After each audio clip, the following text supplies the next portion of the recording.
Hey! Hello. We're on the focus again. We gotta let you guys settle in, adjust. Don't worry, it's not your eyes. It's us. What's wrong? I don't know why. It'll not Okay. rise. Alright, anyway. Let's go to welcome, table number 3. Welcome on. ladies and gentlemen, to round 5 Round of 5. the War Machine Hordes World Team Championships 2018. That's right. Coming to you live from Warsaw, Poland. My name is George Busher, and with me is... Piotr Palacz, hello.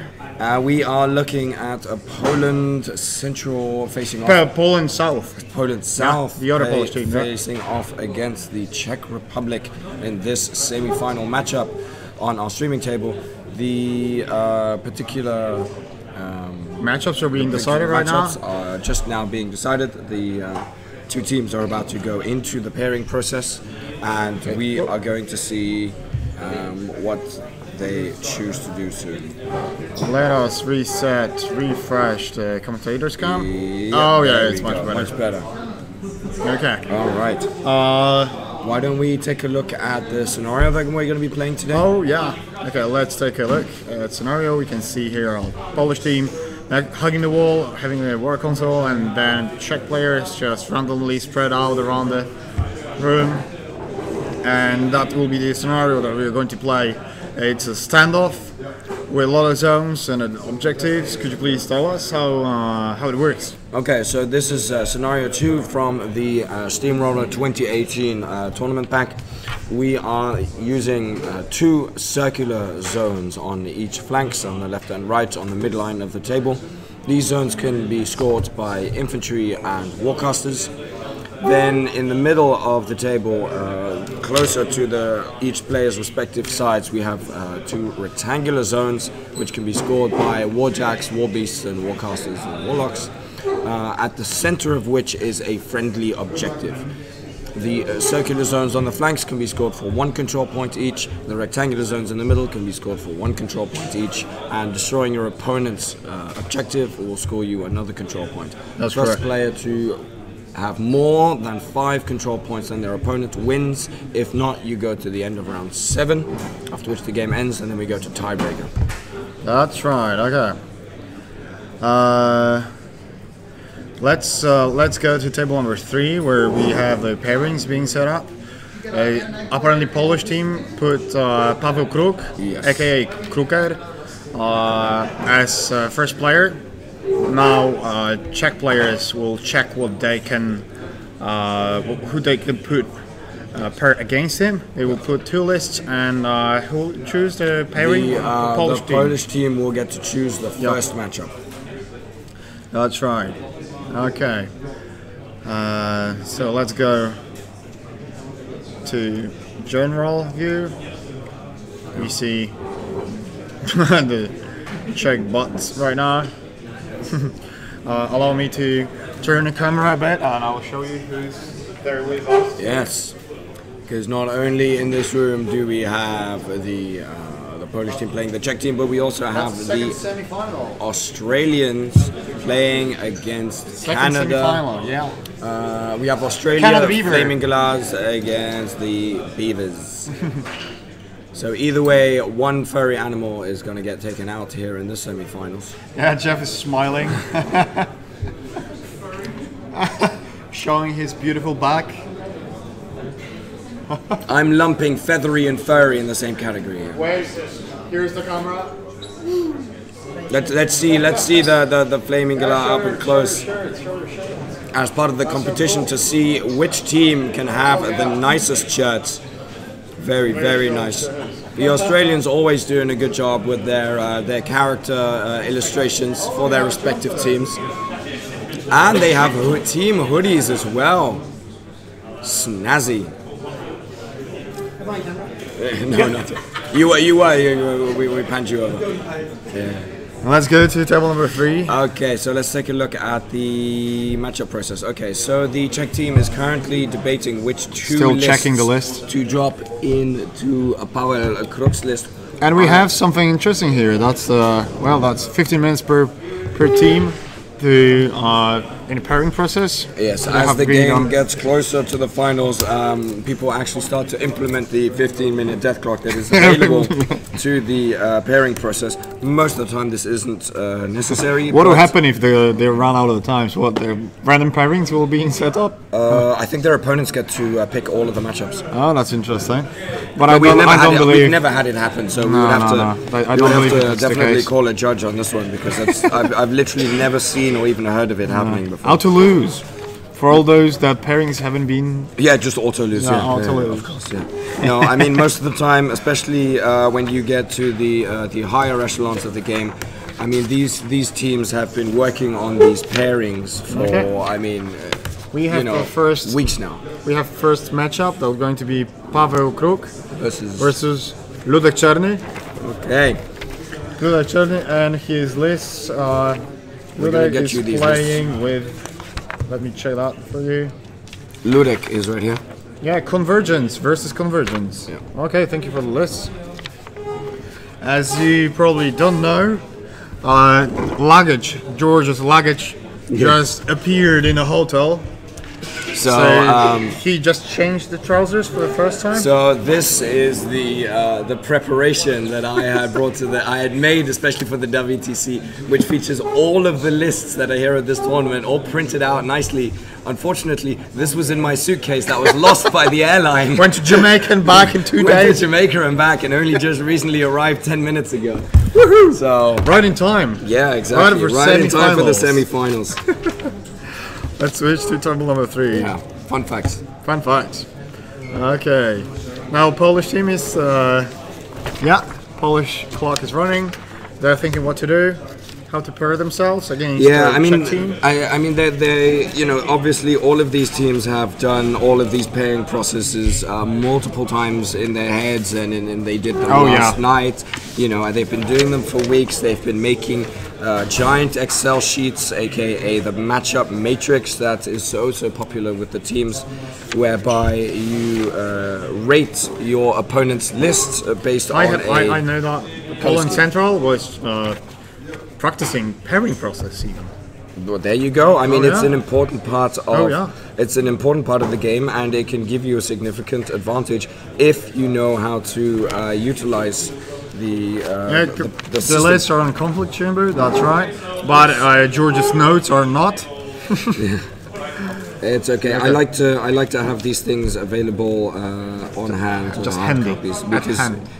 Because we can make live annotations on particular lists as the tournament progresses. At least that was the idea, and we would eventually end up with a well annotated list of top lists with relevant notes based on the things that we see during the games. Look, the clock is running. 9 minutes remaining in pairing process. And apparently, you know, it's not that easy, right? To get everything done within those 15 minutes. I mean, you know, maybe the thing is when you're making the matrix, right? You have to make the matrix against 63 other teams, right? So you don't have all that much time to devote to each particular matchup. So the first time you make the matrix, it's kind of a gut feeling kind of thing, and then when it actually gets around to playing the game itself, then it becomes more of an in-depth analysis, and also you start talking about your other teammates, about how they feel into a particular matchup. You know, sometimes a particular player will feel very confident going into a particular matchup, and he'll just say, "Oh yeah, you know what? Give me that Crix player. I have something." Czech player approaching to check something. What's up? What is the result of the team of this clock ending? We were just joking about that and wondering it's what never would be the happened result. before, so we have no idea. You should probably ask judges. And where's the judge? The judge is right next to the doors. That's a good question, right? What happened if they run out of the clock in a pairing process? It would be a first, that's for sure. Yeah, Adam, I have some interesting statistics in Excel too. So, okay, so there's something going on. Oh, okay. So they're now discussing Polish lists. The Polish players, Polish team put Marcin Mytek on table and probably Krzysztof Habryszczuk. Both protectorate players.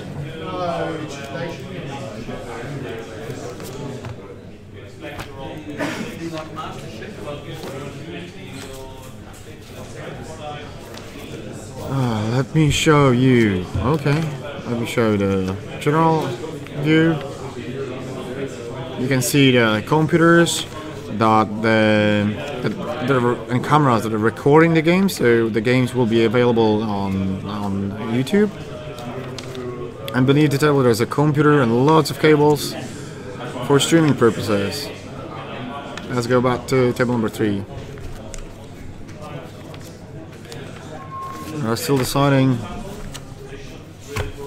what to do, and yeah, I can confirm that those both players are protectorate plays. Both players have double judicators list. Marcin has Krios 1, I believe, with double judicators, and Krzysztof has double judicators with Serena. So how many judicators are we seeing? Are we going to be seeing in this matchup process in total? Well, there are 4. 4 judicators. Yeah. Oh, okay. So it is the other way around. Marcin has Serena and Krzysztof has Krios 1. Thank you.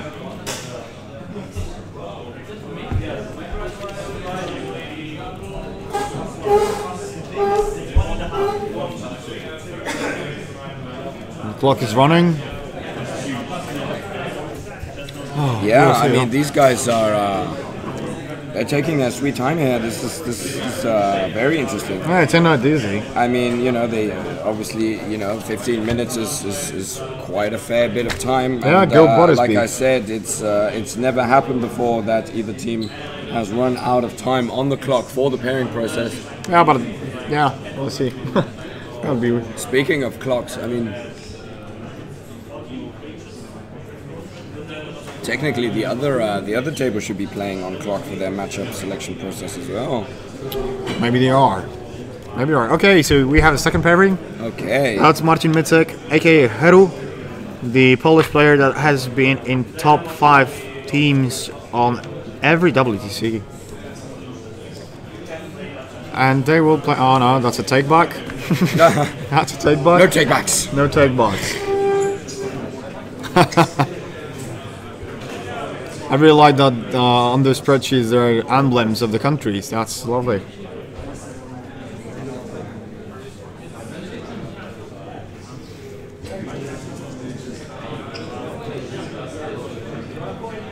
We have right now 7 minutes 58 seconds on Czech clock.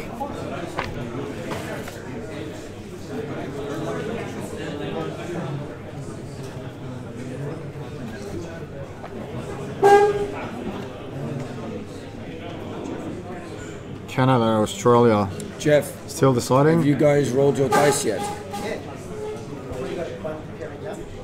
Ah, okay. Australia and Canada have one pairing done. Are they on clock? Okay, so we have a second pairing. Marcin Mytek versus. Oh, I cannot see the name. What was the name?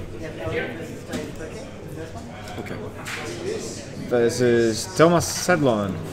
Okay, and what's the pairing in Australia versus Canada? Jeff, what's the first pairing? Okay, David Beecham versus against Aaron. Aaron Whale. Okay, so that's the first pairing for Canada and Australia.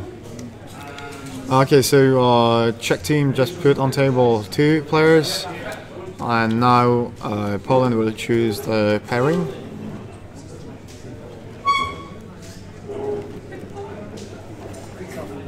Sorry? Kriksov. Yeah. They deserve each other. Oh, we can see both teams, like Canada and Australia, standing in different camera. Yeah. Show him on the camera. Yeah, the matchup. Yeah. The matchup process for the. Oh yeah, sorry. Hold on, let me just give you guys a view of the room. There you go. Pretty far from each other.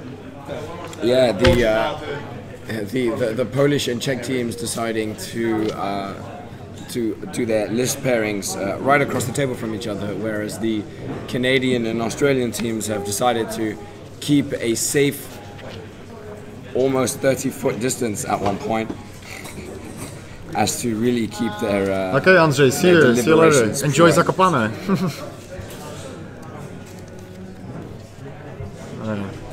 Still nothing has changed on the third table.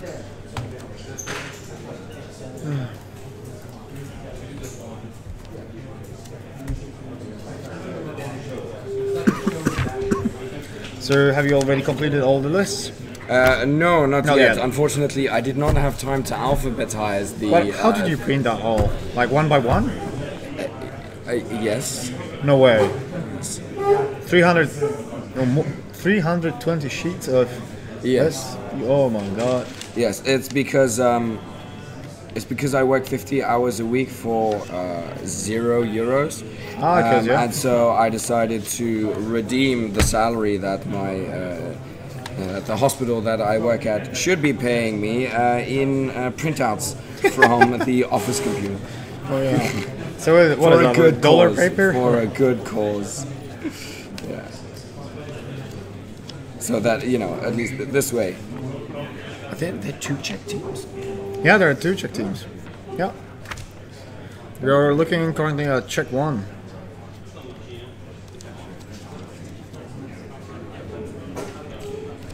Alrighty.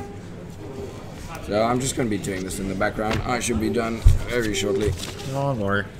Have you eaten your lunch already? I have eaten a few mouthfuls. So yeah, Krzysztof Hawryszczuk will play against Wojtek. So it looks like we are going to be seeing the Potsy going up against Banksy. Our team Banky is going to play right next to yours. So that is definitely going to be a very interesting matchup right there. Clash of the Titans. Oh, okay. So now we have two remaining pairings. Yeah, and then the final two pairings are now about to get chosen by Arthur. Czech Republic. Is it Craigs versus Craigs and a Circle versus Legion? Yeah, there we go. Another Craigs off happening on stream here. More players who deserve each other. Well, will there be another Scare 1? Scare 3, sorry. As every round we have seen as Scare in 3. every round we've seen Scare 3. Yeah, we go from 1 all the way to 5 at the end. Okay. Alright, here we go. It looks like all the matchups have been decided on the other team as well. So both of the semi-final games are now about to get underway.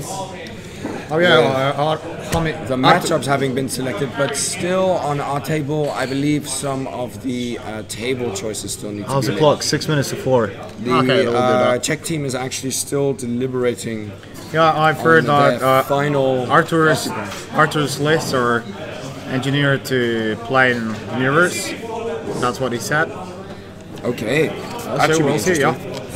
So we'll see. We'll take or the Czech players will Craigs versus Craigs. Yeah, absolutely. Let's see if they'll want that scenario to happen, and if they know this information about their opponent. If they don't, they might be walking into a trap here.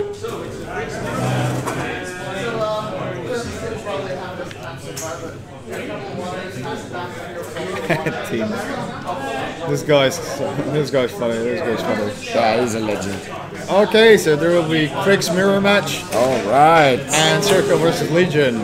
Craigs on Craigs. We're waiting for the list for spreadsheets, so we can tell you on which tables they're going to play. The tables are already decided? Not yet. Okay, so they're now decided. Okay, so just tell us where they. We'll tell you as soon as we find out. So why don't you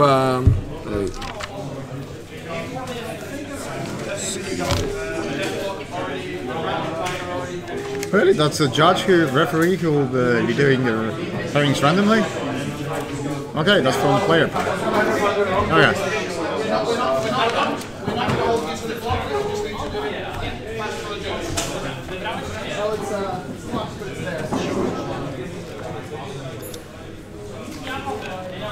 Okay.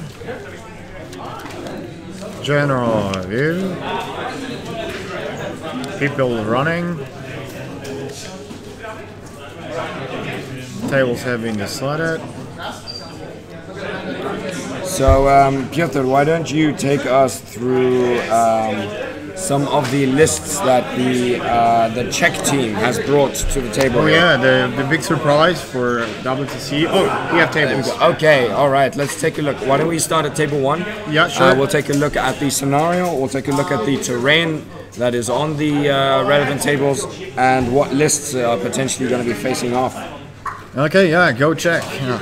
Well, table 1, we're going to see Simon Battersby playing against Tomáš Mucha, the Polish circle player. Tomáš Mucha being right here. Yeah, Tomáš is bringing Radegate Swan and Kruger too. Both lists surprisingly in the Bones of Vertebrates team. And let me find Simon's list. Where are the names here? Where can you find names here? Top right. Oh, okay. Okay, so he's going to face Simon Battersby playing Animag, of course, in Final Terrorist, and Colors One in Ravens of War. Really, it comes for body count, but Colors One have a lot of them, right? Yeah, absolutely. Will the Poles be forced to check out early? Nice. Good pun. Loving the puns, ladies and gentlemen. Keep them coming. Okay, so on the second table? Yes, let's take a look at table number 2. Table number 2. So what? On the beach table? The beach table. Let's take a quick look at the terrain that we have and the list that might be playing on said terrain. Terrain hasn't changed from the previous round. We have three rough terrains. Yes. A little house with product placement. Yes. A wall. Long wall. Yeah, hill, and 2 lakes. Yes. Keep in mind that for the first time, the obstructions. But remember, pole position is always number 1. That's right. Nice. Pole position. Loving the puns. This is great. Lord Borg. That for the first time, the obstructions have been ruled as 5 inches tall, which means that houses do block line of sight to Colossus. That's crazy. Yeah. Which is. And we'll see. Yeah, so something new, right? Absolutely. And on table 2, that will be Marcin Mytek with Protectorate, and he's playing Sabrina with 2 double adjudicators. And. So I'm trying to find the rest of the Polish lists. Okay. And okay, let me check it out on the comfort chamber.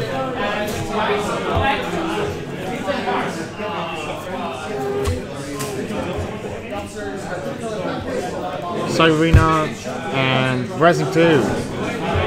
Oh, Racing 2. That's great. And he will be facing Thomas Sedlon. And Thomas Sedlon is playing that's the captain of Czech team that we have a pleasure to interview after Breeze game. And he's playing Dreamer and the Child. On table 3, we'll have Krzysztof Hawryszczuk and Wojtek Medonos. The Krzysztof is a Protectorate player. He's playing Trios 1 with double adjudicators and High Reclaimer with 1 adjudicator. So wow, okay, so there are 5. So that's half of the adjudicator count for the entire table right there. Yep. Good old Judy. Wojtek, he plays Signor, Haley and Sloan 1. Okay, that's great. Okay, so if you were in this matchup process, what would you want to put forward? Shall I put a poll? Why don't you pretend to be the Poles, and I'm gonna pretend to be the Czech players, and then we get to do list chicken. Let's play live list chicken along with the players. So what would we predict? So we're gonna play list chicken for table 4. Table 4 is Arthur Ritz against David Kluz. So if you're Arthur and I am David, let's take a look at these lists.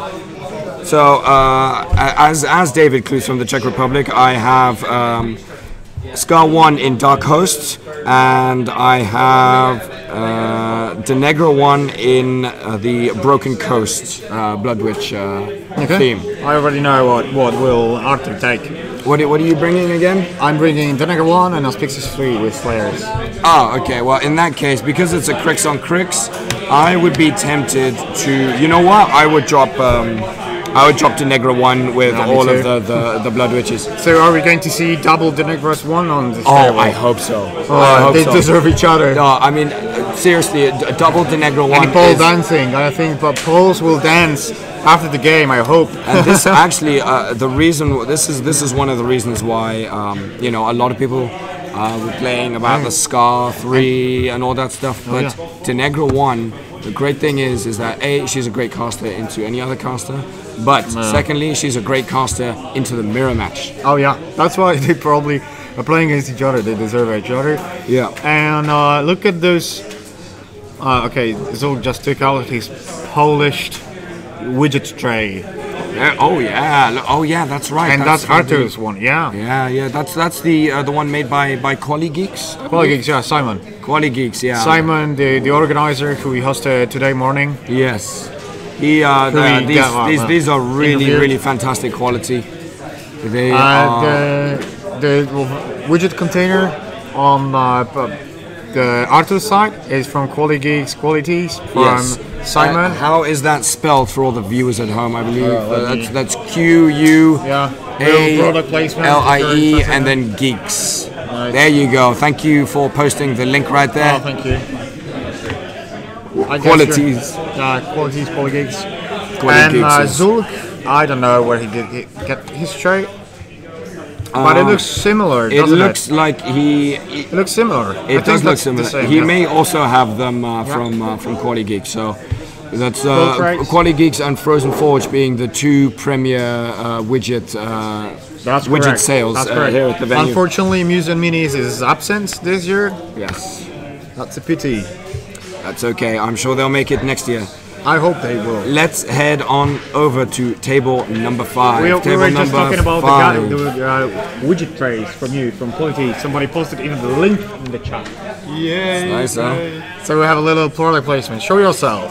Reveal yourself. Okay, hello. The man, the myth, the legend, the creator himself, and host of the WTC here in Warsaw. Hello, head everyone, organizer, once again. head judge over all. He who judges. They want to judge them all. They want to judge the judges. Yeah, exactly. I'm judging the judges who are judging the players. Actually, I judge the main judge who judges his judges who are judging the players. It doesn't get much better than that. That's perfect. That's perfect. Which alcohol are you talking about? What? In the there's no alcohol. No alcohol at all. No alcohol.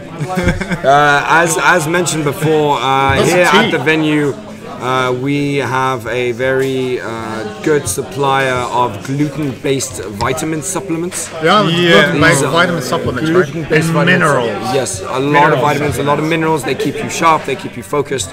As you all know, this kind of intense mental activity puts a great strain on you, and you need to make sure that you stay hydrated and that you get all the adequate vitamins that you need. Speaking of hydration, I think I might go get some. You are looking a little dehydrated. Yeah, we should dehydration fix is that. real.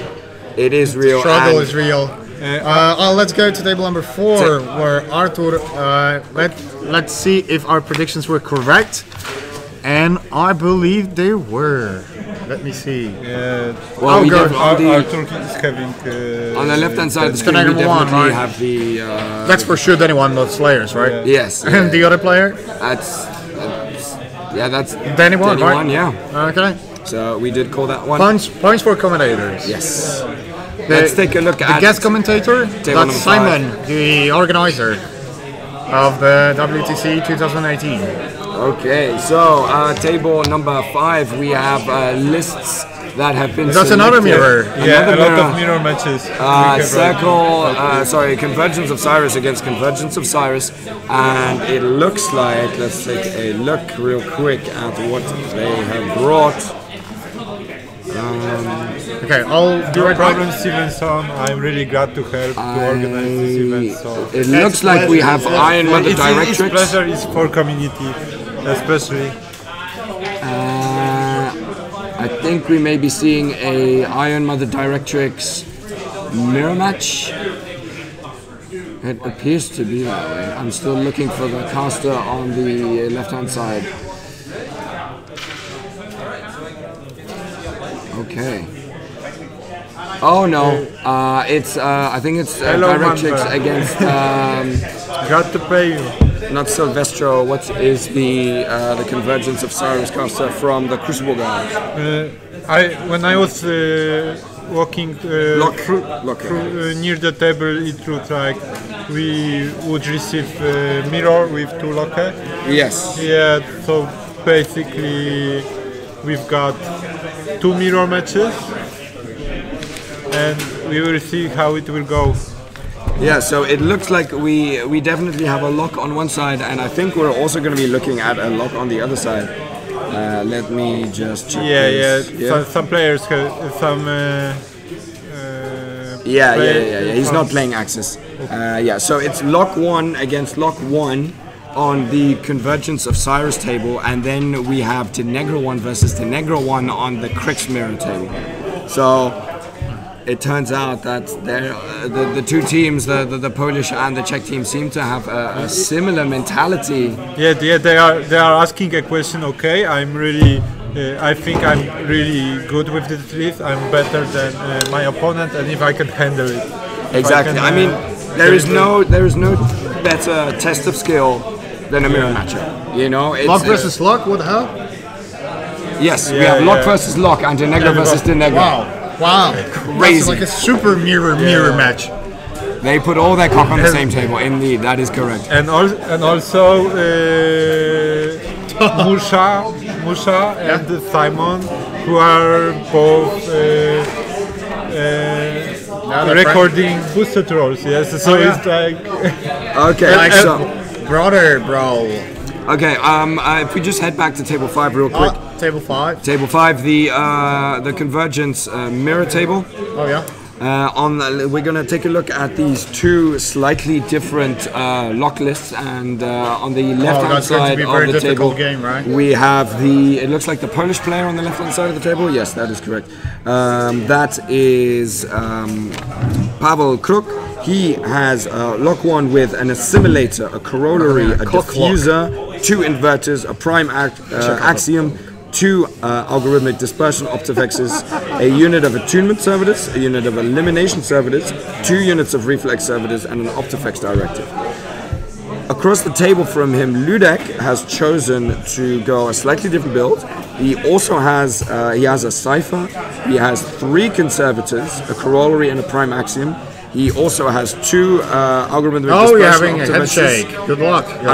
He also has 1 unit of achievement servitors, good so those are pole matched dancer. up. Okay. And then he has 3 units of elimination servitors and the optifex directions. So we have Ludek focusing much more on the anti-single wound shooting, with the elimination servitors and of course the conservators with their electric laser line guns.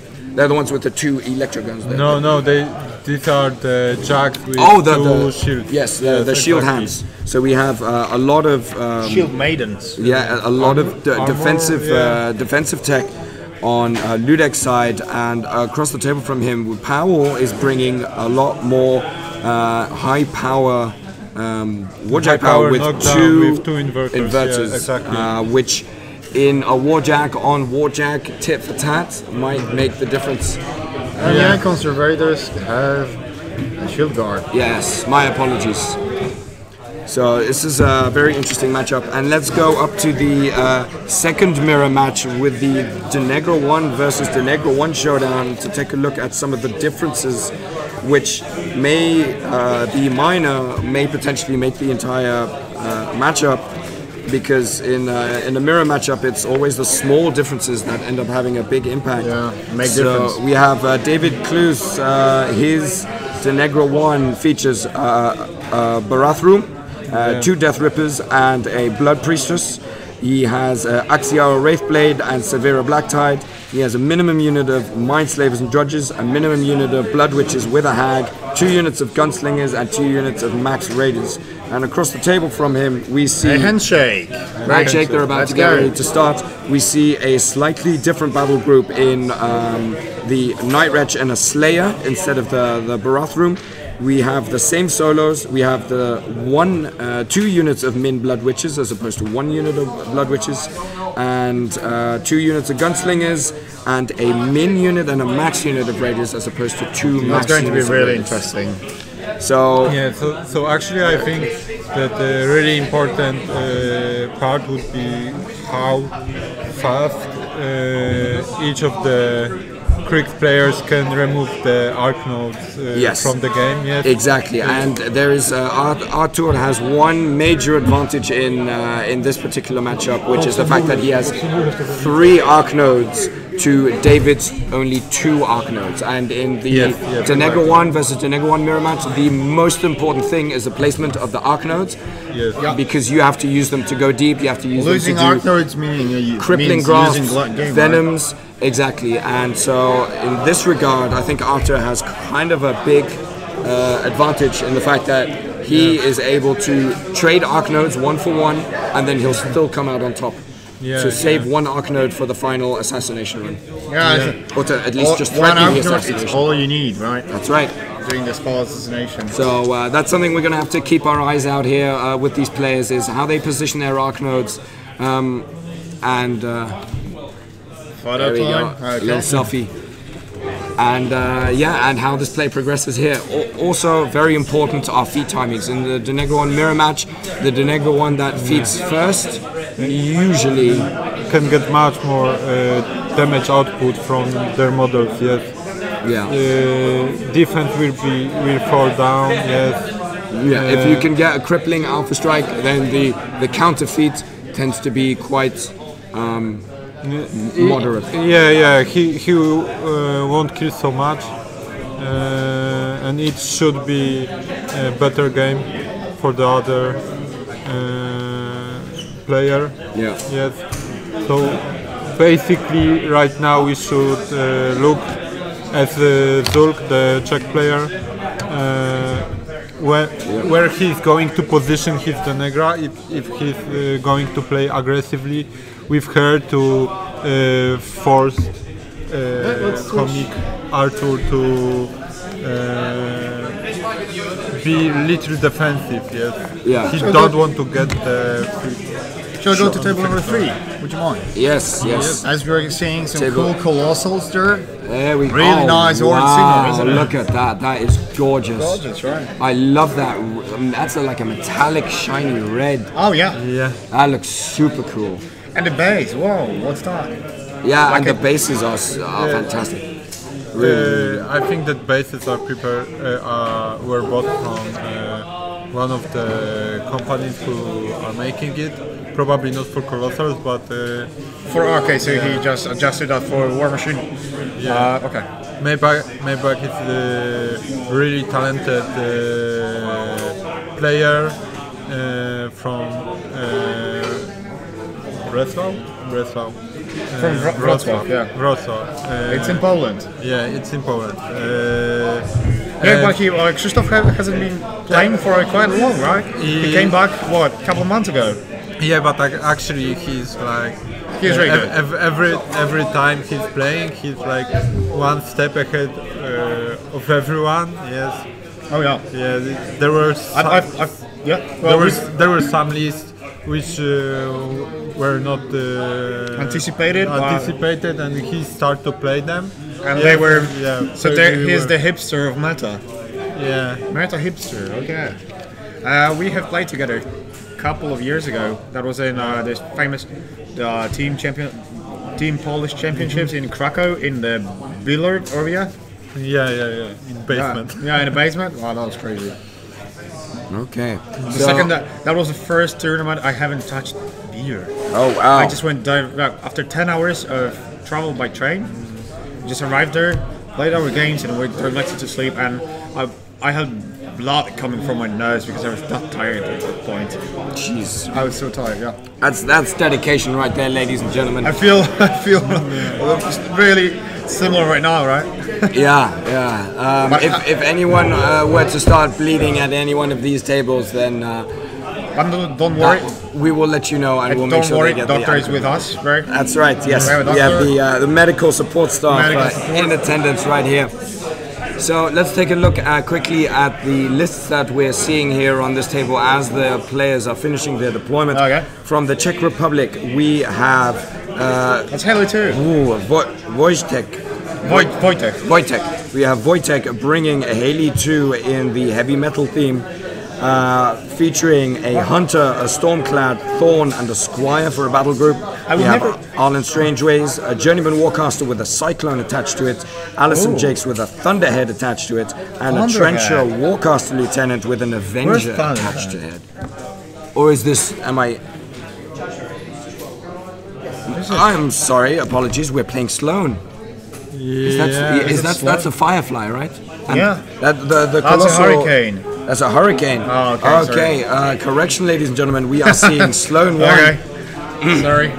Yes. The struggle is real. Yeah, telling all the all the models apart sometimes. I don't play Signal, so that's my excuse. Anyway, so we have Sloan 1 in the heavy metal theme with 2 hunters, 1 hurricane, 2 Minutemen, a Stormclad, and a Squire. Yeah, that would be good. Alongside Strangeways, a Journeyman Warcaster with a Firefly attached to it. Basically, we should not anticipate him to drop Haley 2 because... you mean 2 spells? Not exactly because of this. I think that rather the problem is clouds. A lot of AoEs with science and to get your journeyman warcasters sniped out. It's too dangerous. It's too dangerous to play the Haley 2 list. No, that is absolutely a fair point. Across the table from him is Poland South's Krzysztof Havrystuk, who is playing Krios 1 with a double Redeemer. So we have Krios 1 with Adjudicator attached, Adjudicator. Krios 1 with Adjudicator attached to him, alongside Tristan Durant also with Adjudicator attached to him, alongside Sevi 0 with a Crusader and 2 Redeemers. So you were actually right with these 2 Redeemers. This is, this is a filthy list, really. This is just... I have played the version with Sirenia, the one from Marcin Majtek. This list is really powerful. The possibility to have road to war with 2 Redeemers who can aim almost all the time. With range 16, it's really powerful. Yes. This is the thing. This is 2 lists that have incredible assassination potential on both sides. Yes. Right. As soon as Sloan walks into Krios' control zone, she dies. Right? Yes. It's that simple. Krios just says, listen, you can't stand on this whole section of the board because I'll pop feet and then you just get blown to smithereens. Sloan, on the other hand, is also very good at shooting people to death. That's kind of what she does. And she has the battle group to do it. So this is going to be, I think, a very dicey matchup with a lot of dancing at maximum threat ranges, trying to snipe out individual models early, and then trying to go for an assassination at some point. Don't go on has a one already? No way. Apparently Tom Guan has won his game on assassination already. Top Guan. Top Guan is back, ladies and gentlemen. He's been gone for the game for a while. You know what? I will go and find out what will happen, okay? Yes, he is back in full force. You might as well invite him on stream to talk about this one. Jeez. Yikes, ladies and gentlemen. That's how it goes. Okay, so this is gonna. This looks like it's gonna be a very delicate matchup with a lot of dancing around, trying to get a little bit of positional advantage, and then at some point, someone's just gonna get shot to death. Hopefully, we'll be there in time to watch it happen. Yeah, right now really interesting. Table 1. Yeah, let's take a look at table 1. Here we go. We have the Circle into Legion matchup. In let's see, Kruger 2 against Amanak.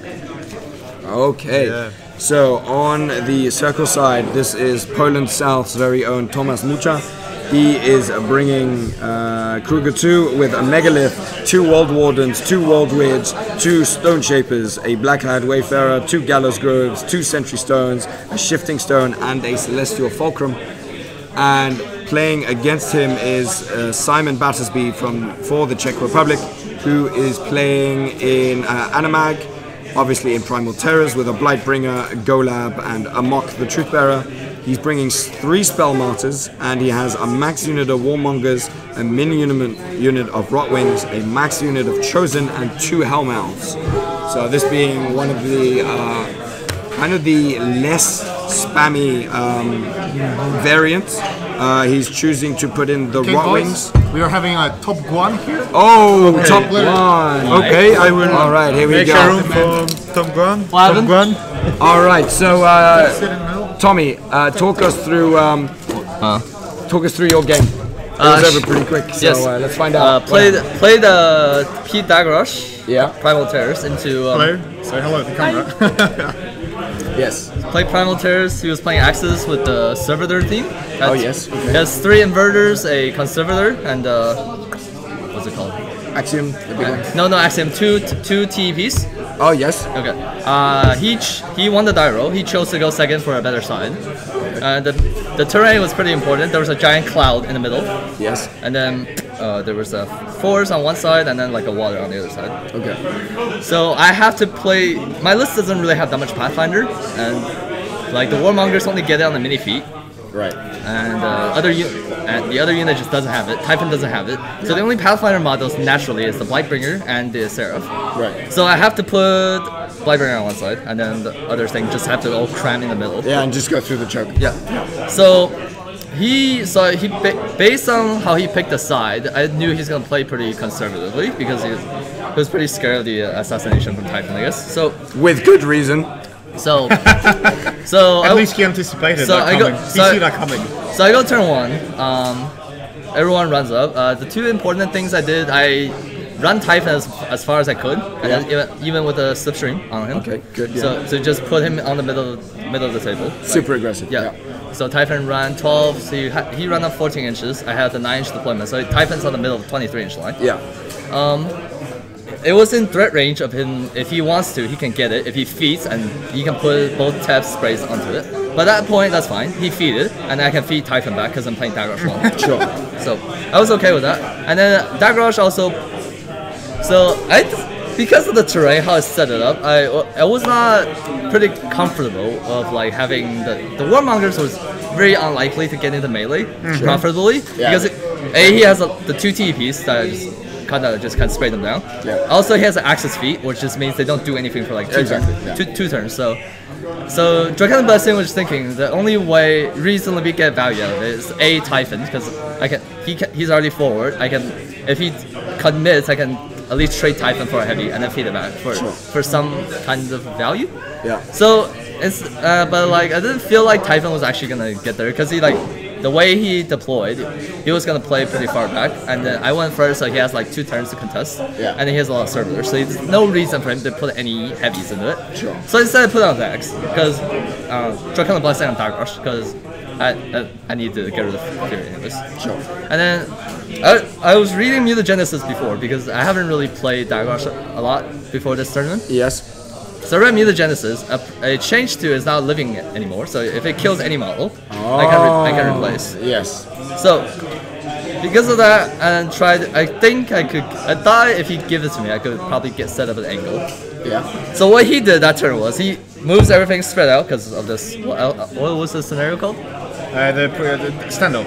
Standoff. So because it was playing standoff, so his army goes pretty wide. Yeah. He puts 2 tabs coming down the middle. Yeah. And tabs has to make servitors. Sure. So like 1, 1, 1. And then because Typhoon's already bit on the 23-inch line, so he put axes in like a place in between the 2 tabs. Semi wedged in a little bit. Okay. And then so there's a bot next to it. Yeah. And he moved up just outside the Typhon's charge threat and slipstream, so outside the 12. Sure. But because there's a cloud, the one of the servitors was inside the cloud, so that guy can draw line side to it. Oh, okay. So yeah, so next turn upkeep, so try to blessing myself. The Blightbringer runs to put up the aura. Yeah. Because the servitors can shield guard, so I cannot shoot at all. Because if I shoot, he will just shield guard it to the server. Exactly, and it's useless. And I cannot guarantee the deviation can land in the area where Dagger is going to be in melee. So the Blightbringer run to within 6 of where the mutagenesis was going to be. Yeah. And then puts up the aura, gets counter charge twice, whatever. Like. Yeah, it doesn't matter. Yeah. Gorak, the Warmonger Yoi. Yeah. I give it Pathfinder because with my objective. Cannot, because he's running. So I run Gorak through. Yeah. And then into the cloud, I have line sight within 8 inches of the axis. So I set him up to be defense 12. Yeah. And the last thing I did was I had to make sure I run my unit attachment to have his spirit conduit still within Dagrosh after he gets slipstream and walks.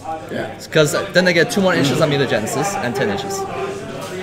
And then the Gorak also caught the servitor in his gaze, so the servitor's also minus 2 defense. Okay, so just to make it super reliable. Yeah, so the servitor's defense is 10, armor 13. So if I hit him, he's dead, and I put myself in melee. You didn't even have to boost, right? No. No.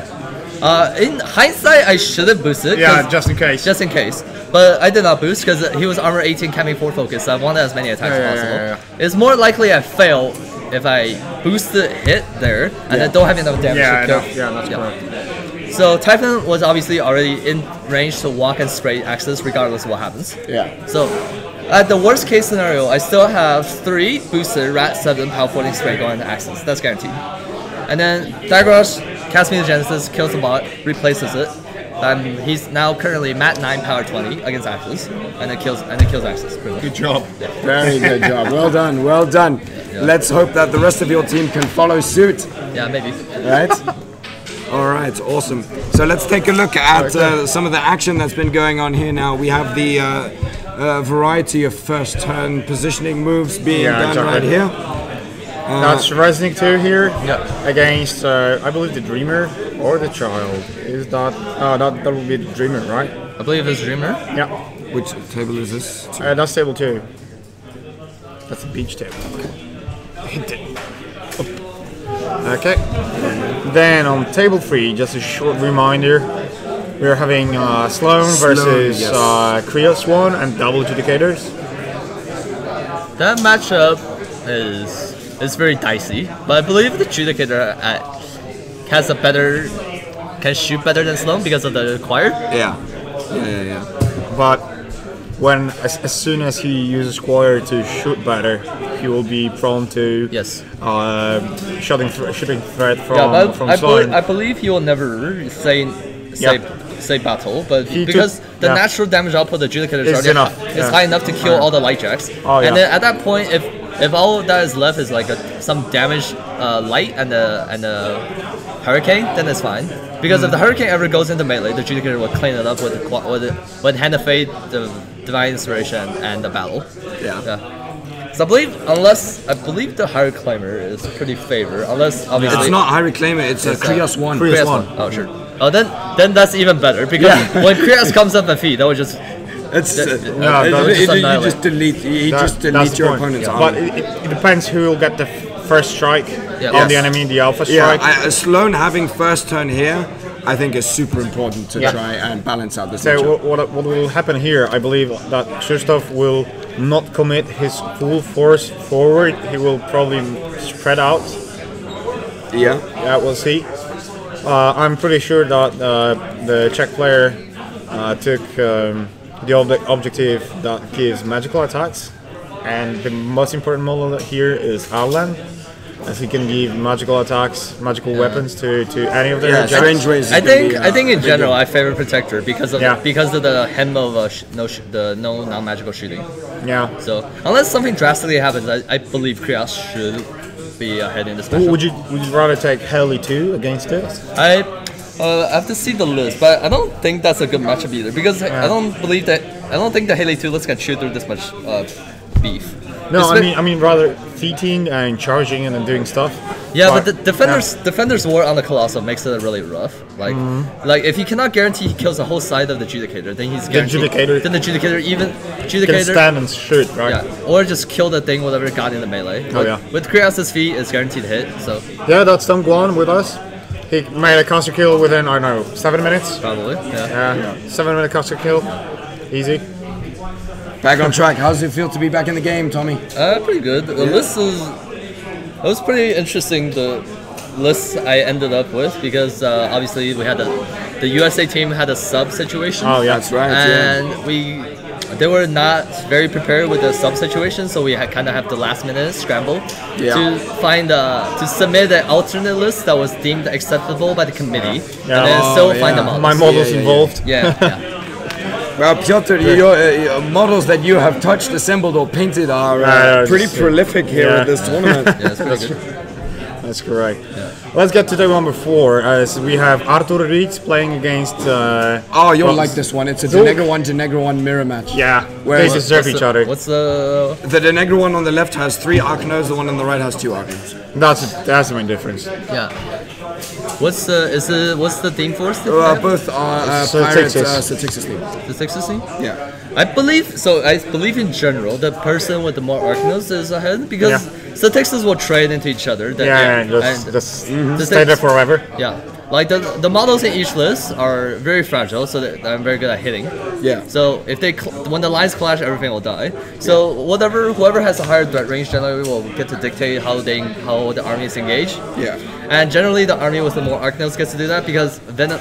You can sacrifice 1 Arcanode. You can trade you can trade Arcanode for like 2 boosted Venoms and to clean out a lot of the front lines, and then it gives you a better table position. Would you trade your Arcanode to Crippling Grasp and shoot out another Arcanode? Or would you want to do Venoms instead? I believe normally you want to Venom, unless your opponent's list only has like two or fewer Arcanos left. Because I don't think trading Arcanos in that way is favorable, because then when you do that, when the Arcanode goes in, it's guaranteed dead. Like And because it's a Statixis theme fight off, there will be a lot of chip damage on Denegros from backlashes. I mean, we may potentially see a backlash. Caster kill. Yeah, that would be fun. The full backlash is kind of hard. Normally, the player that sets up for that will generally try to move up, feet, and then put a Venom into the opposing Denegro, and then put a lot of damage on it with the feet as semi-protection. The feet is not as potent as it used to be at stopping the onslaught, so there will still be some damage coming back, even from a melee army. Because it's less of a time walk feat, more of a just attrition dice fixer. Yeah. Would you say in this particular matchup you're better off feeding first in order to try and get more kills, or saving your feet for the counter feat? So previously, I believe, back when the feed was very one-sided, no run, no charge, I believe it was better to feed first. If you're going first. So because how the feed used to work is you get a lot of port space, and then what I used to do when I played Denegro 1 mirror is move up, feed, kill everything that can get in the zones, move up, and then dominate the space. Then the opponent has to make a tough decision, because even the backline models is hindered by Denegro's feed. You cannot manage the speed, and then you cannot run previously. So I believe previously it was better to feed first. Yeah. Now it's more even. Now it's more interesting. Now now it comes down to the question is how much work can you get done? Really? Does the terrain? I mean, there's a big cover piece here.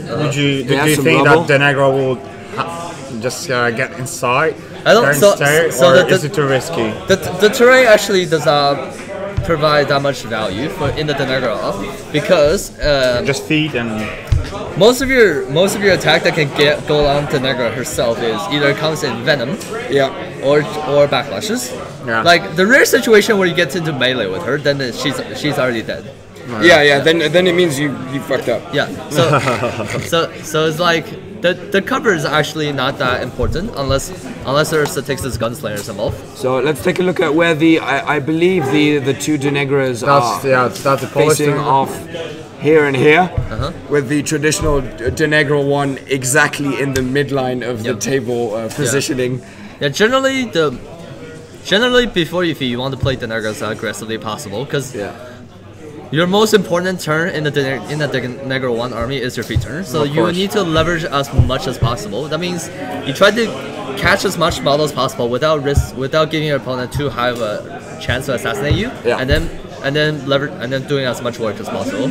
Because even though she has crippling grasp and parasite, the list she tends to build are not naturally good at armor cracking. Yeah. Obviously, in this case, it would just be a bunch of armor 12 models running into the shooter. Like basically, if attack hits in this mirror, the model will die.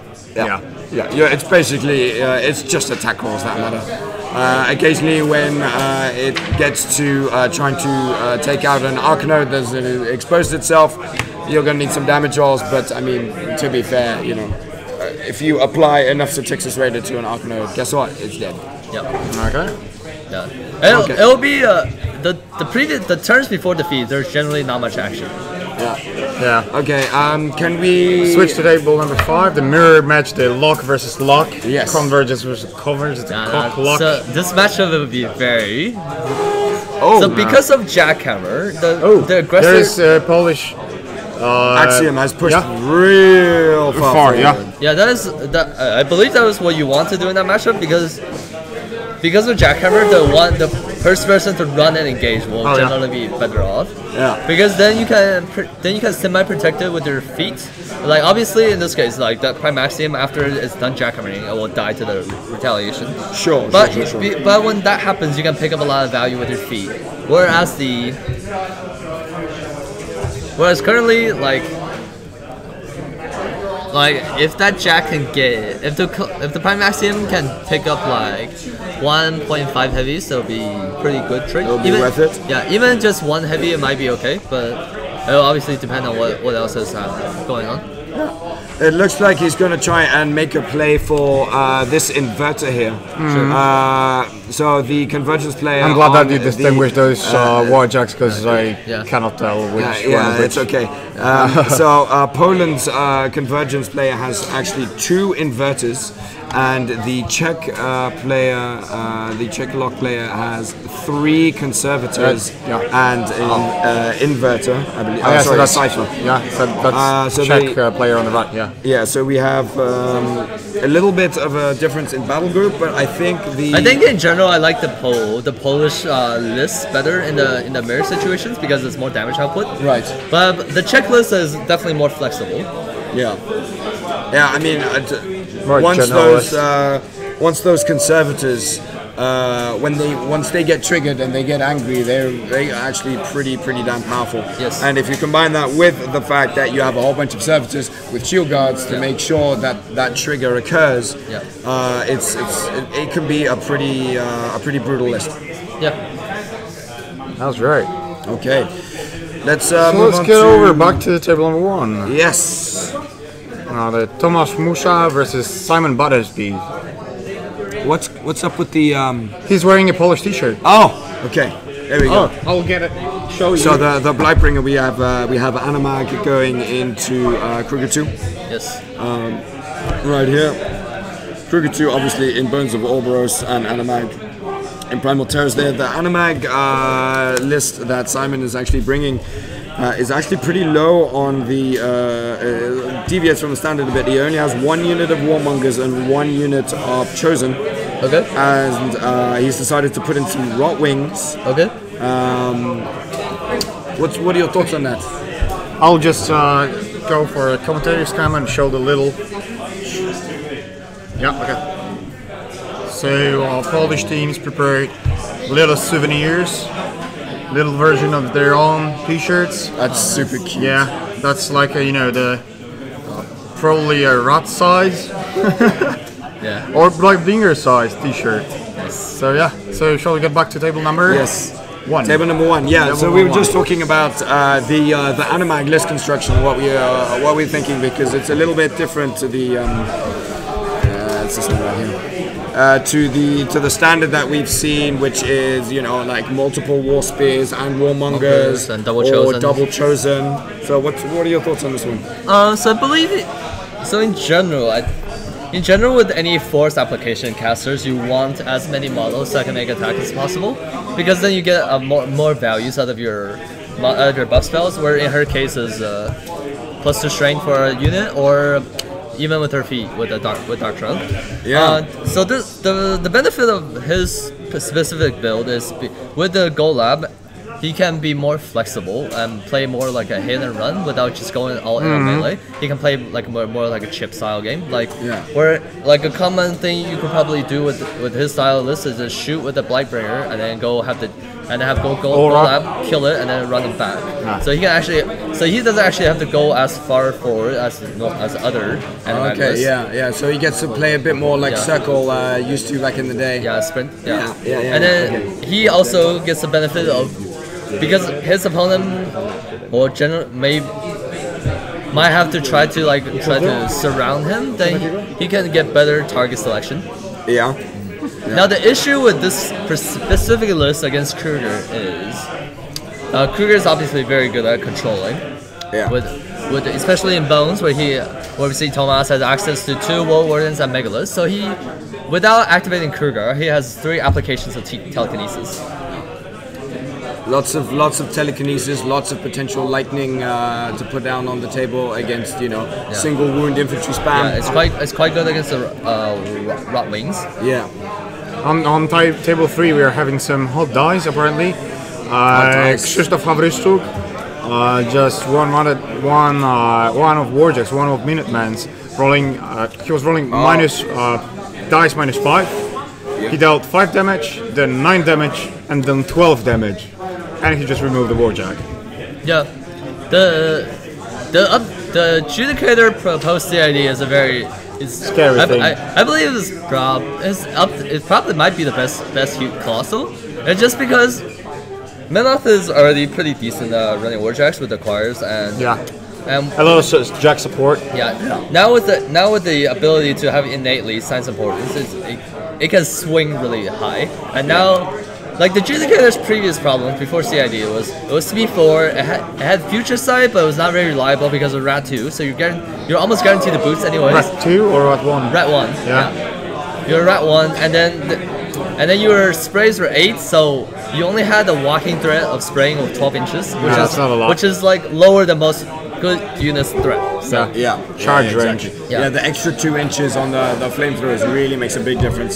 Yeah, and the extra to hit from the built-in Signs of Importance, I think, just takes it from a good Colossal to excellent Colossal, probably the best Colossal in the game. Yeah, with the change to the Adjudicator now being speed 5, having access to spray 10. That's big difference. And big difference. So effectively increases walking and spray range by 3, and with more accuracy with the Signs of Importance. Yeah, and it is very terrifying. The difference between a 12-inch threat and a 15-inch threat is like 80% of all the models out there. A 12-inch threat, like a lot of people can match that. Yeah. But a 15-inch threat, that's tricky. Yeah. That's tricky. I mean, at that point, you're able to reach out and touch people that can't touch you. That means you get the opportunity to do a first strike as opposed to always taking it in the face. Oh, we have a judge call on table number 1. I'll go check what's the issue. I think we have an attempted tentacle pull here. Yes. On looks like a Warden. Warden, yeah. Where's this? Table 1.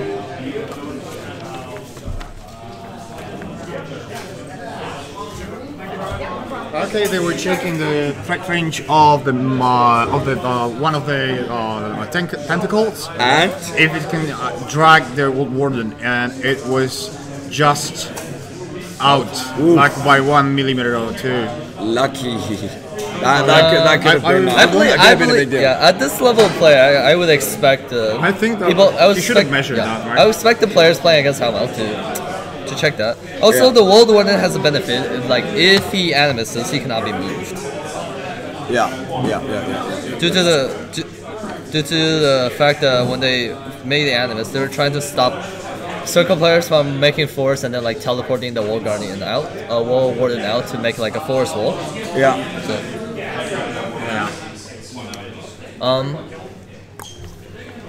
let's see, where's the Animagus? There's the Animagus right here. Yeah. Leave Archangel alone.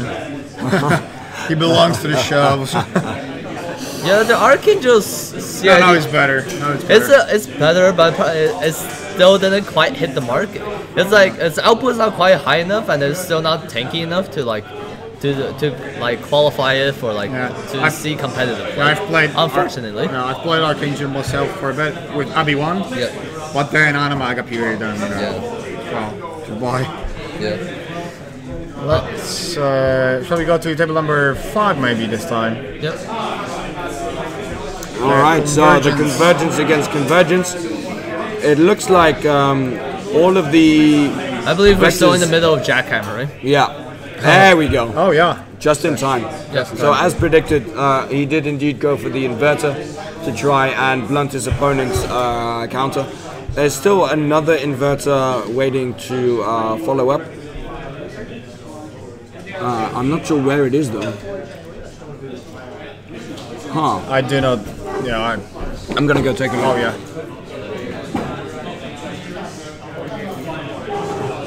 Okay, so there are more players that have finished their games right now.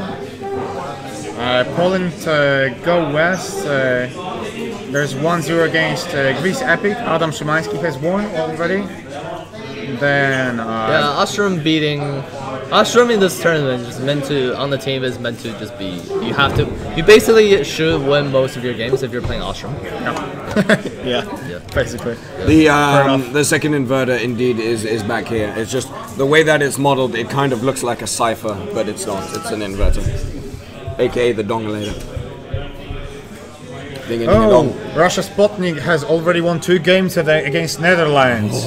Dude, what's wrong with you guys? I don't know. I think Garrett definitely killed Doomshaper 3. Yeah.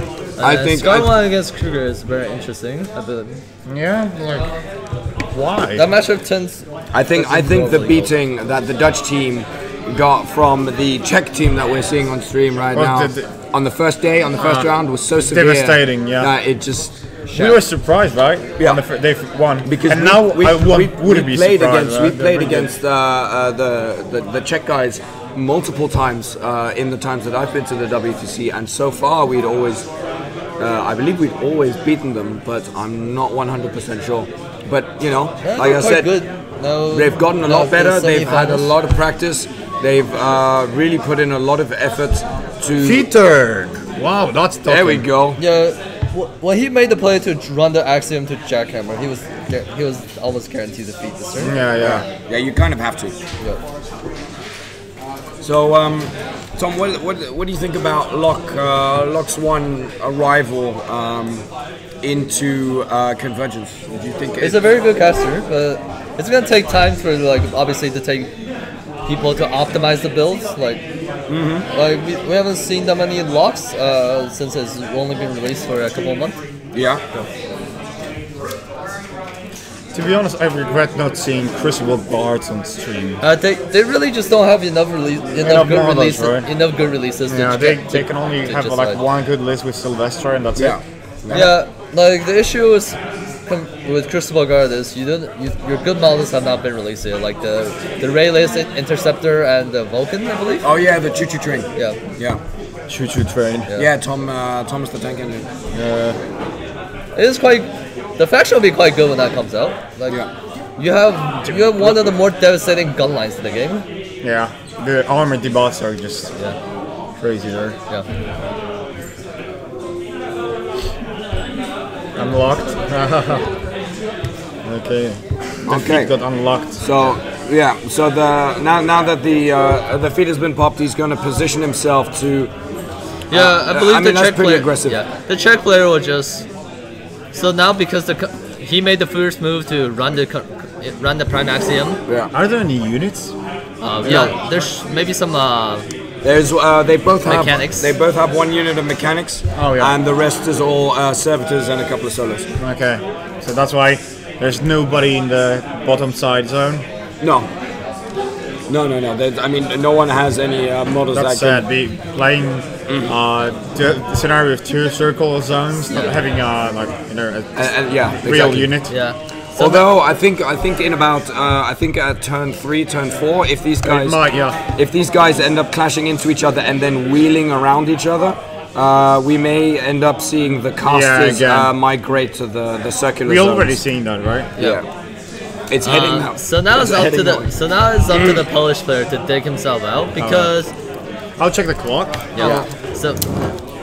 So he has to kill the Prime Axiom this turn, otherwise it'll just get too much value next turn. That's so right. in order to do that, he has some tough choices. Like And he has to kind of untangle himself a little bit. yes, he has to. I believe even if both of his heavies onto it. He probably still won't do it, huh? Yeah, I mean, he only has he has an inverter, which is good. They do great damage. Czech player has 34 minutes and Polish player has 43. So Yeah. they're It's almost even. At The end of the Polish player's turn, it'll probably be equal. Yeah. So the question is whether or not one assimilator and one inverter are able to do it. I'm not sure. To be honest. It's gonna be a tough turn for Poland because his Prime Axiom is not. It's stuck behind the objective. His Prime Axiom cannot get value this turn. Like his only way is he has to clear out everything in front of the way, and then to maybe try to see if his Prime Axiom can run and engage the opposing Prime Axiom. Yeah.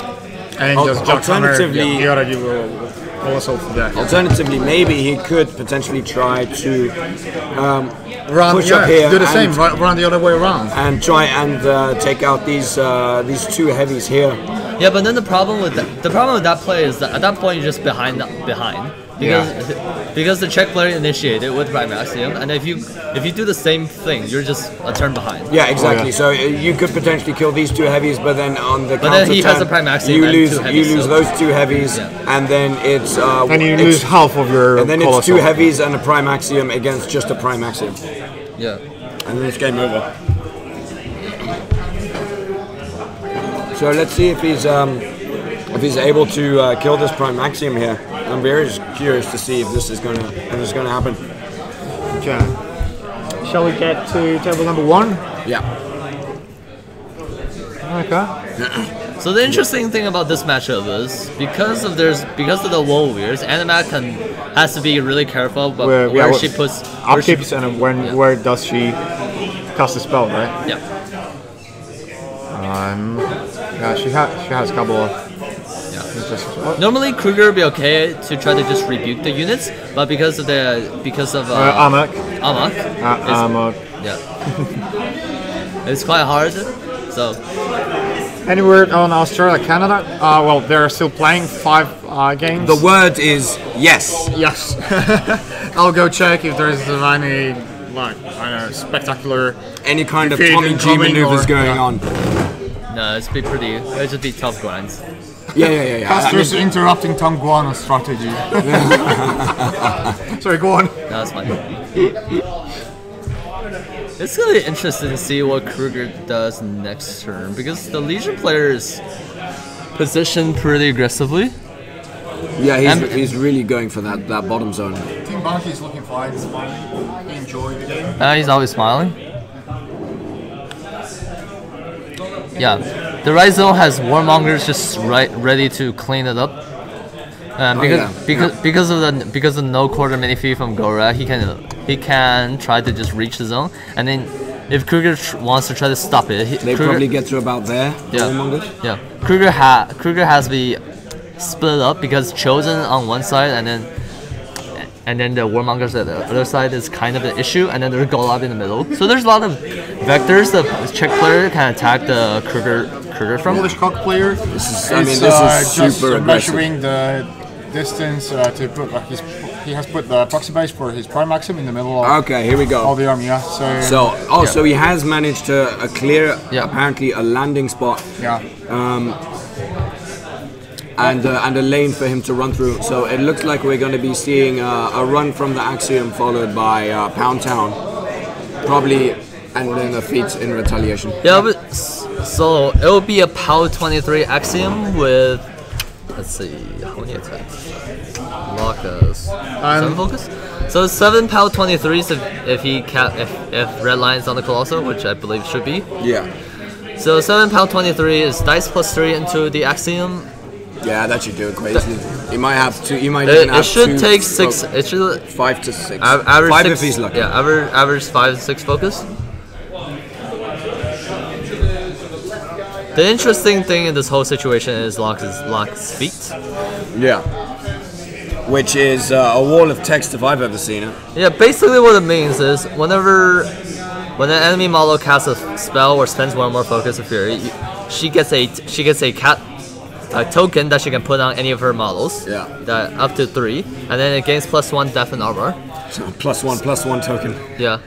So if depends on where the Czech player's lock is, it could be bad. That's a very good question. I believe she is in this trench here. Yeah. In that case, then it should be fine. Then the Polish lock player could just stay outside of a And just jackhammer without triggering the yeah. fleet. Let me take a look at the position. Okay. Be careful not to interrupt. Okay. Oh, let's take a look on the general here. We see George not interrupting on the table number 5, sneaking behind the Polish player. Oh. Going back. Okay. Oh, it's tough. Okay, this is off to a good start. We have a massive spike on the damage roll, rolling Massive- 664 on his first hit. 664. Okay. Yeah, That's he- like Did he manage to 1/3. charge? And he immediately Oh, apologizes. wait a minute. Did he manage to charge? No, this is jackhammer. Okay. So he's jackhammering. We have the two locks are positioned in similar positions across from the table from each other. Okay. I'm pretty sure that they're just outside each other's control ranges. 6. Yeah. Already rooting for the guy.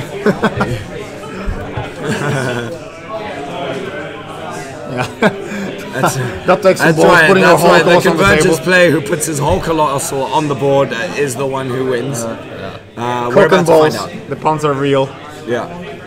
So let's see. I mean, if he keeps rolling with these jackhammer attacks like I think this, regardless how much he spikes, the result will not be that different from what they expected. Just the Pipe Axiom is gonna die. It's going to die. The real question is how much damage you can put on the retaliation. yeah. Oh. I mean, if he gets super lucky, he might even have enough focus left to do a sneaky jackhammer on one of the other 4 heavies. I think that are this standing Prime around. Maxim is definitely going down. Oh yeah. As we have like what? There we Colossal go. and a He's heavy just, warjack. look at all that. Look at all those 11, damage 7, grids. yeah. Yeah, just focus jumping around the warjacks as in So it looks like Oh, yeah. he's about to lose the second half of the leg. Ooh, 2 left. 2 left. Dead. Boom. Yeah. So So a little higher than usual, but Yeah, the first but then charge. the back. goal was it was going to happen. But then what? We have 4 heavy warjacks in front of Prime Maxim. yeah. Yeah. Okay, so we'll get rid of both. Oh yeah, that's true. But the assimilator is still in business and hasn't activated yet, so it might be able to put in a little bit of damage on one of these conservators and Okay. stop the. Might be able to physically body block this top conservator from going in on the Axiom. Oh yeah. And if he makes sure not to kill any sentries, then he won't trigger the conservators, and they'll have a lot harder time trying to kill this Axiom. I mean, sure, you have this cipher here with the twin power 18 ram hands. but Red line makes that pretty easy. Like that's true. That's true. so, 2 initials, 3 buy. That's 60. That is 50 damage. yeah. Yeah. Like But then again, that might mean that the inverter lives and potentially even the assimilator. with a bit of luck. I mean, you know, at the end of the day, it is a dice game. Yeah. I mean, it is a mirror match with not a lot of flexibility. So this was bound to happen. Yeah. Like neither list play scenario really well, and then so they have to just meet in the middle and attrition. So. Okay, so we have the assimilator going in and trying to put down some initial damage on one of these conservators, and let's see how much he gets done. If he's really lucky, he might even be able to take out an arm or two.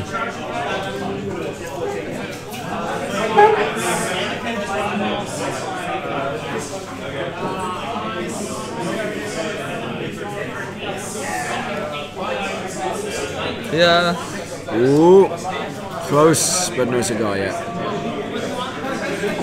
Okay, so he's taken a bit of damage on one of his conservators, but he hasn't lost any systems. Yeah, so that's not a big deal. It's just gonna be attrition. So next. All right, let's move on over to table 4, where we have the Crix mirror. Yep. So, ooh, boy, these are hard to tell apart sometimes. Yeah, I believe. If the left side is Poland, yeah? Yes. Let's jump to table of... okay, so both players are playing on the same side. Both Crix players. The camera froze? The camera froze. Okay, let me refresh that. Okay. Okay, there we go. They're back to their players are back on their respective places. sides. So let's take a quick peek at our positionings for the caster. We have De Negra here and a De Negra here. We have one arc node here and another arc node here. And on the Czech side, that's us. on the Czech side, we have a single arc node here. We have another arc node. Where are they? Where did they go? Oh, there's one up front. So if the Polish player is on the right side, I believe. Yeah. So this is a pretty good position for him, I think, because his opponent's army is in threat range of the Polish's own army. So this is it's gonna be a pretty classic Denny feat and just annihilate. Yeah. I mean, we're just waiting for a feat to get popped here, and then a whole bunch of models about to get. Looking at the matchups, it's hard to tell who got the head. They ended up with two mirrors. Yeah, so that's a 50-50. Unless one side has a lot more practice, which we don't know. That is a straight 50-50. Yeah. And then the other three matchup, which I believe, was. So this is the mirror. This is the convergence mirror. This one is the Denny mirror. I believe the slow. Slow adjudicators is in favor of Poland. Yeah, I believe Krios is favored in that matchup. Yeah. And then in the second, and then we have Resnick against Dreamer. Yeah. Actually, that one's a little bit trickier to tell. Yeah, we haven't spent a lot of time on that table, so why don't we go take a look at the board state there. That's for sure the proxy base for Resnick. Yeah.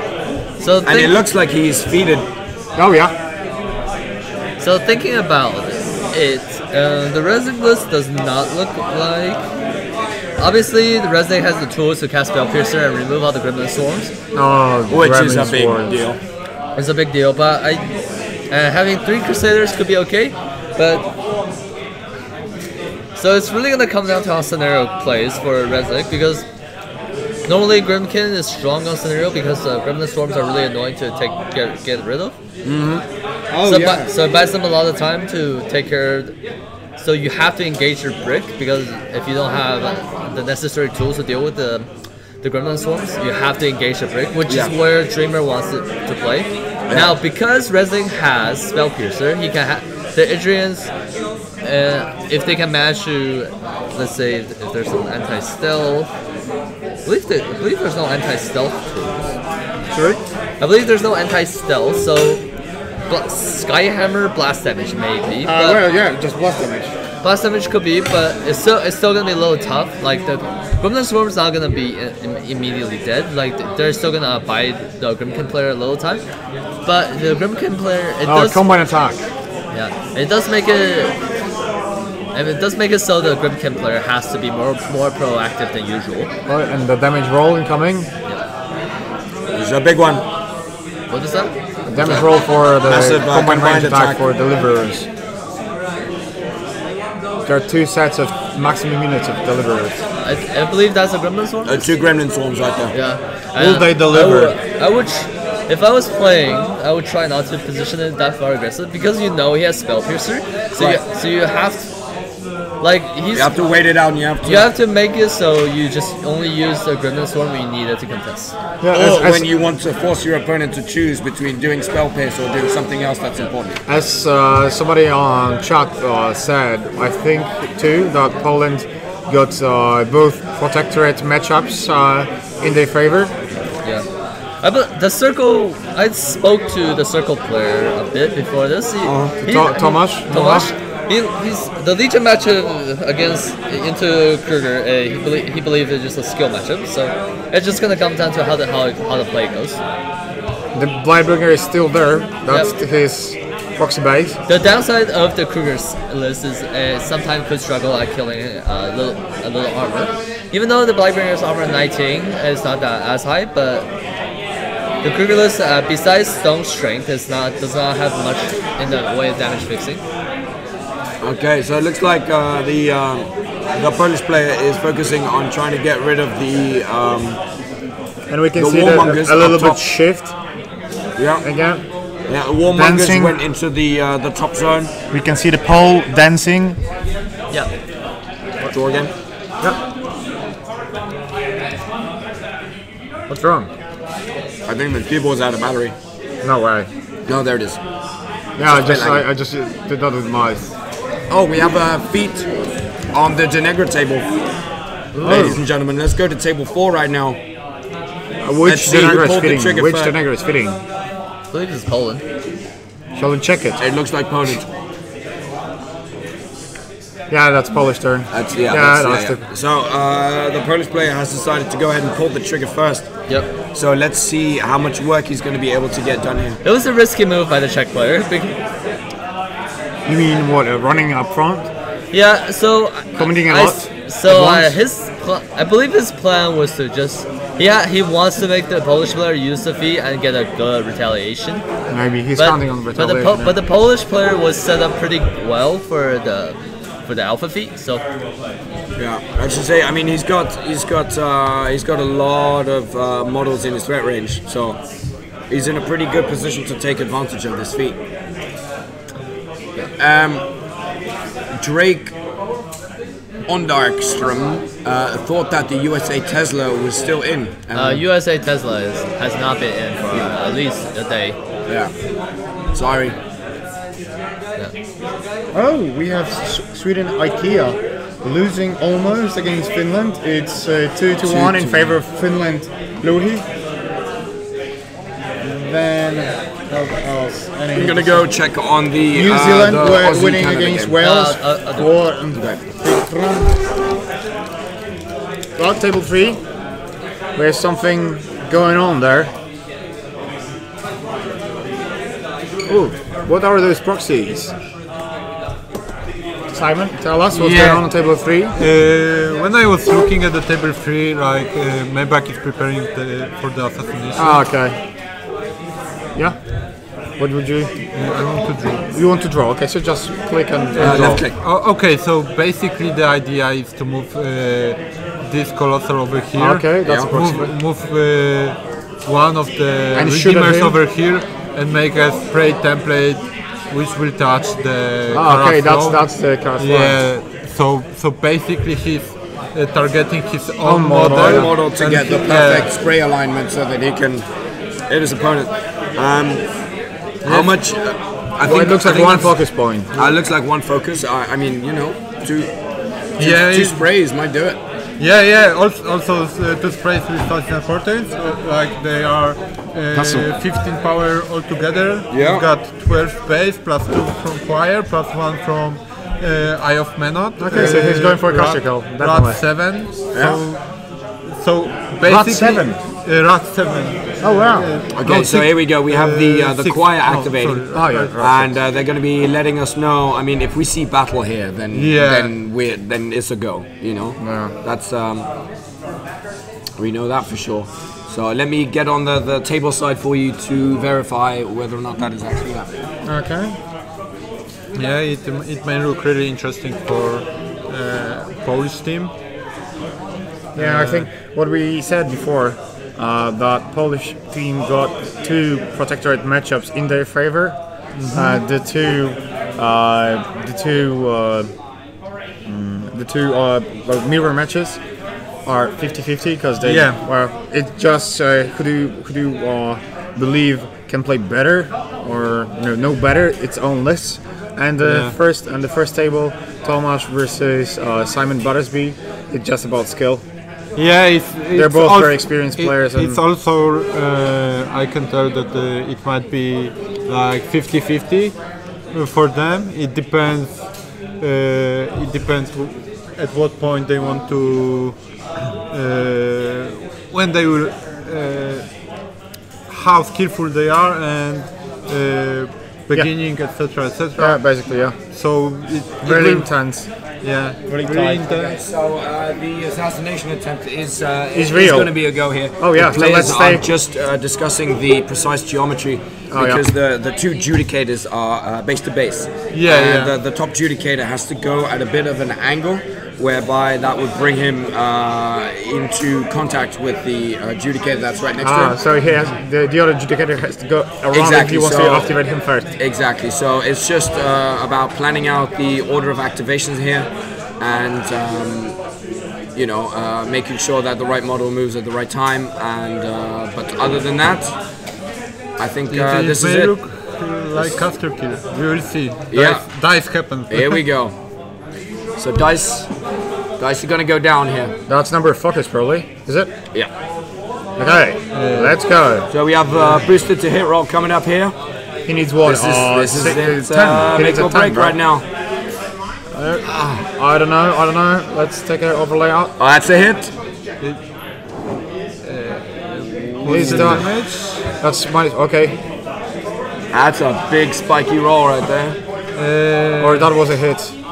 Maybe that was a hit. Yeah, okay, so he missed the first attack. Okay. That hit definitely. That's a damage roll. He spends his one remaining focus to reduce it. 6 damage. 6 damage. No focus left. She's still on fire. Yeah. And she's on fire. Yeah. As the protectorate player is. So I'm not sure if the second judicator is going to have the range on his flames, but the first judicator needs to put down some rockets and hope for a lucky scatter here. Oh yeah. So he's going to be putting down rockets on the objective. On the objective? Yeah, I guess you might as well just kill the objective. Maybe. Ah, okay. So basically this is like a free assassination. Yeah, if it works out. Okay. No, maybe. Oh, that's some cool widget. That is a cool ass widget. Look at that, wow, that's a deviation. That's deviation widget. That's some serious science right there. Okay, so we're looking for some. Sloan's here. Yeah. Oh, sorry. Here. That's. Okay, that's a couple of damages to the objective. Just putting a little bit of chip damage on the objective. Next level widget, yeah. I mean, at this point, he's actually hoping to roll super duper badly on his roll against this objective. Like he needs to be rolling like triple ones, triple quadruple ones. Quadruple. Yeah. So unfortunately, he hits the objective and then fluffs the damage roll. Oh, and of course, also he catches his own, one of his own warjacks in the blast, I think. Oh no, he's doing the flamethrower roll. Yeah. He's doing the flamethrower roll. No? No. Okay. Those are those less relevant. Plus damage to the warjack. Sure. No, it might be the thing that there is secondary blast from the indicator. Right. Okay. Yeah. Secondary blast. Sure. So 6 damage to 4 to well, I think there's warjack. Yeah. Firefly. Looks like it. these are probably the damage rolls for His own models. from flamethrower. Objective still alive. Okay, so obviously he's just doing all of the last damage rolls, but the real key here is going to be the second Judicator, and whether or not the second Judicator has range to catch Sloan with that spray template. It depends, because actually the thing is that if he is going to destroy the objective, he may have line of sight directly to the Warjack who is behind. Boom, dead. The objective. And try to hit hell and then catch him with a blast. Sloan. Yes, try to catch with blast. It's like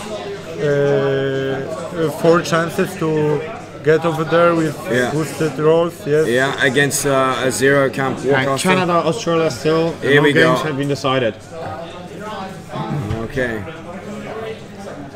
Here we go. Come on, let's see this. Okay, I'm just gonna activate some of the other. Gonna go with a vigilant or what now? Oh, Redeemer.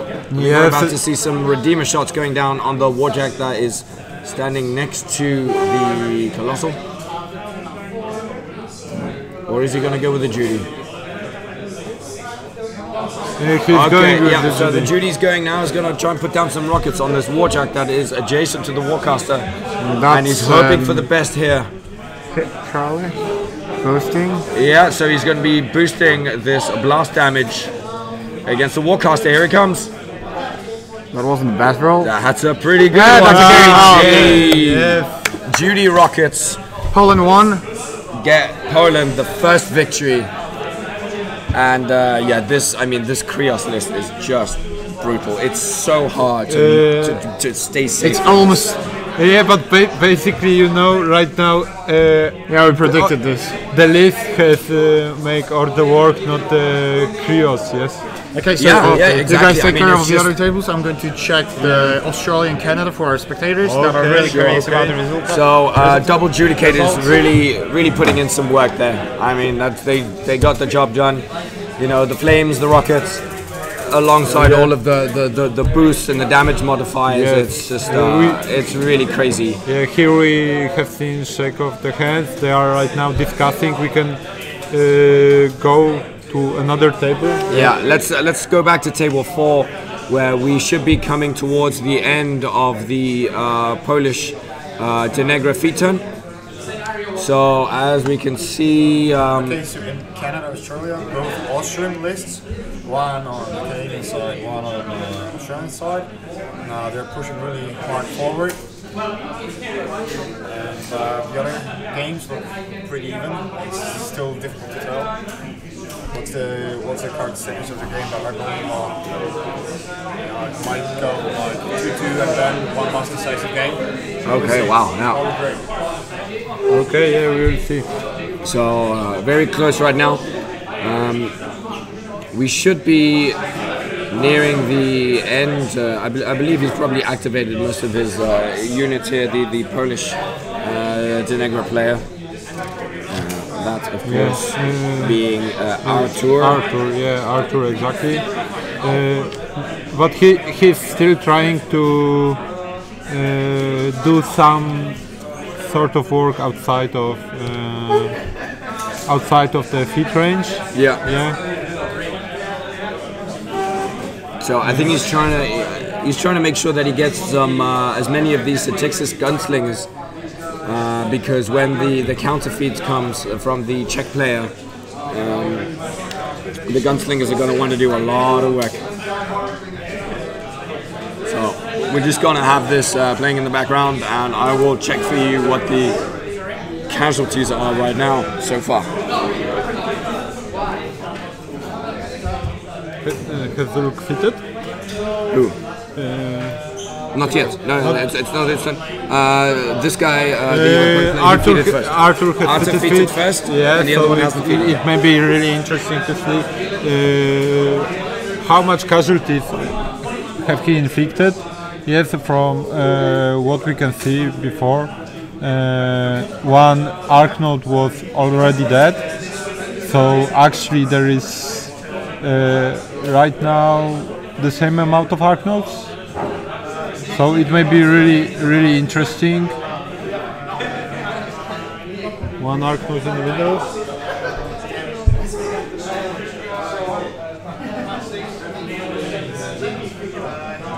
Okay, so Arthur's feat turn here has been absolutely devastating. He has killed 20 Satixis Raiders. He's killed all of the Blood Witches. He's already killed 4 of the Satixis pistol ladies. Pistoliers. And he's killed an Arcanode. Okay. Whoa, So, and, I mean... and these models are from Arthur? Or? Yeah, I think those Okay, so the Oh, Polish yeah. player So- has the advantage, right? So Oh, yeah, basically absolutely. right He now just we Feeding got first, feeding It first. just wiped it. everything Okay. was cleaned up He from just- this area. Yeah. It's all As dead. for- It's all dead. as He for- just killed 30 As dudes. for Canada versus Australia, Jeff almost killed objective. It's like 3 damage, and I don't think he'll be able to finish it off. And I think his enemy has the 3 points, control points lead over Jeff. Yeah. Team Banky is looking a bit concerned, not smiling anymore. I'm concerned right now. And yeah, Alright, the other guy just saw. Minions broken as hell. So Arthur, I think, has now wrapped up his turn, and what a turn it was. Once again, 20 Satixis Raiders dead, all of the Blood Witches dead, like 4 units, like 7 units. 4, if not 5 of the Gunslingers dead, and an Arcanode. Yeah, I mean, and what do you do? especially right now he has lost 1 arc node. He's got 1 arc node in the middle and 1 He's got arc one more node at the back. resting Yeah. in the back. So basically, next turn he can our also American try to spectators. remove 5 more Satixis Raiders with just the Venom. For American Well, there's no Satixis For American Raiders left on the spectators, opposing side. On Satixis. let me tell. For American spectators, USA Rockefeller is have 2 points advantage over Germany and Polish guys. So it's 2-0. Okay. And look at the table number 5. So Axiom is gone. the Convergence... Both axioms are gone. Yeah, the Convergence mirror has panned out as we had predicted, with the Polish axiom now being removed on the counterattack by the Czech lock player. So we are down to 2 conservatives and a 1 inverter for One- sure. yeah, 2 conservatives and a shit, what's the flag on? Cipher. Cipher against an inverter, and the assimilator that was over here also has been killed. So it's 3 heavies to 1 in favor of the Czech player right now. Table Yeah. 5. Yeah.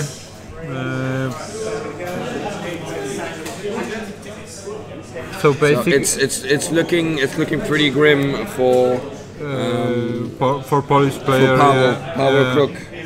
He's gonna have to pull something out of the bag. Yeah, get he's creative. got 1 inverter, 1 diffuser. Like they cannot make probably sufficient amount of work to kill 3 heavy warjacks. Yeah. Yeah, it depends. From what I understand, additional tokens laying near the warjacks, maybe the tokens from the feed turn. Yeah, so basically right now inverter got +3 to defense and armor. Yes. Yeah. So it will be it may be a thing that will be advantageous for Pavel.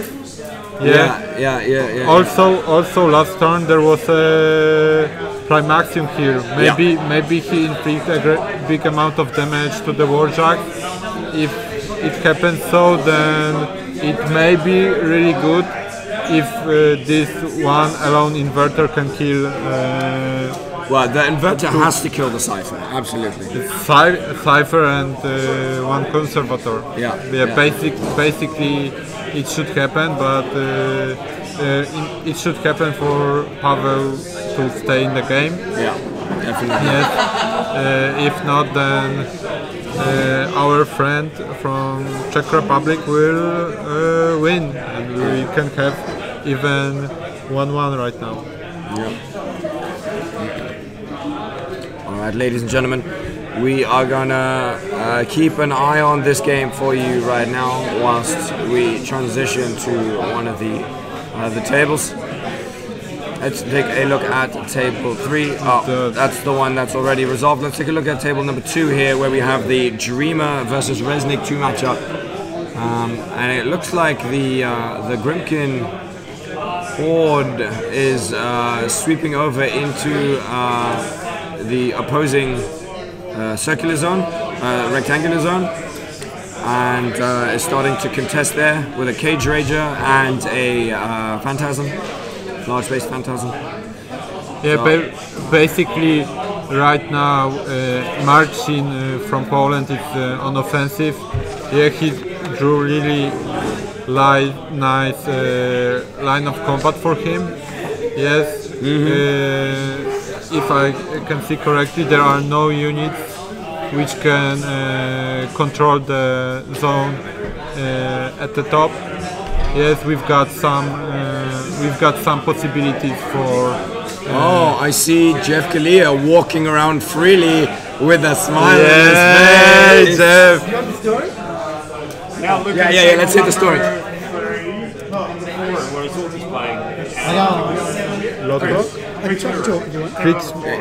Table number 4. We've got. We may be seeing a kind of last-ditch assassination attempt. I mean, he doesn't have many models left in his army, so he's going to have to try for the assassination, I guess. He's not going to do it on attrition. He doesn't have the volume of attacks. He still has the feet.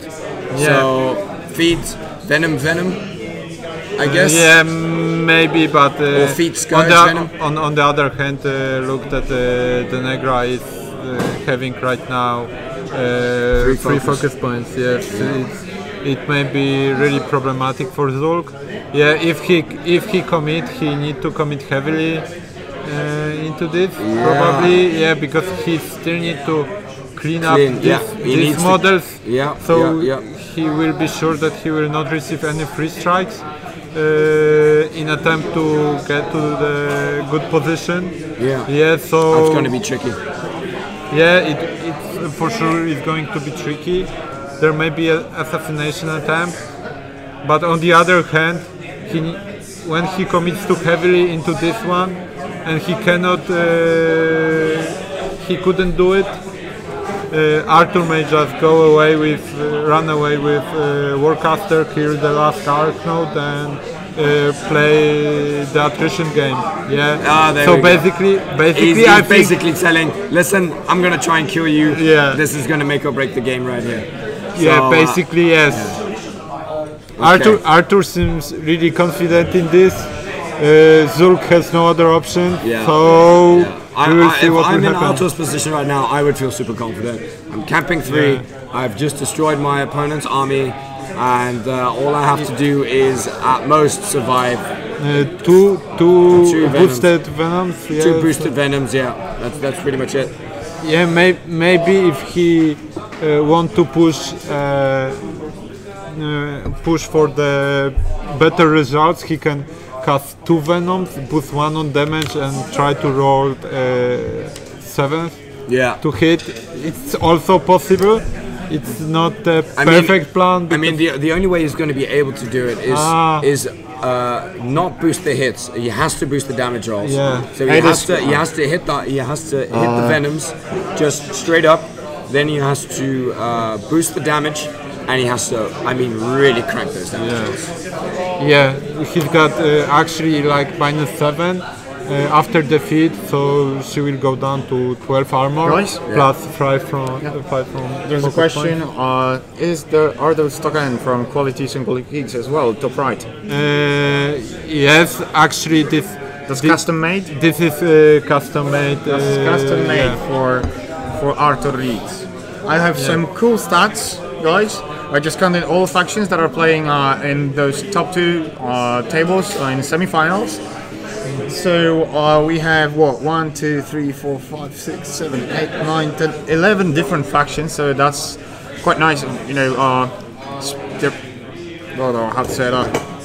I'm missing word. It's good because Yeah, it means the that spread of people the are flanks is bringing really nice. a balanced spread of different. Oh yeah, balance spread. Yeah, we have 2 convergences, 5 Crixes, Of course. 2 Protectorate, 1 Signer, 2 Grim King players, 1 Ouroboros, 2 Legions, 1 Minions, 2 Mercenaries, 1 Cater player, and 1 Retribution player.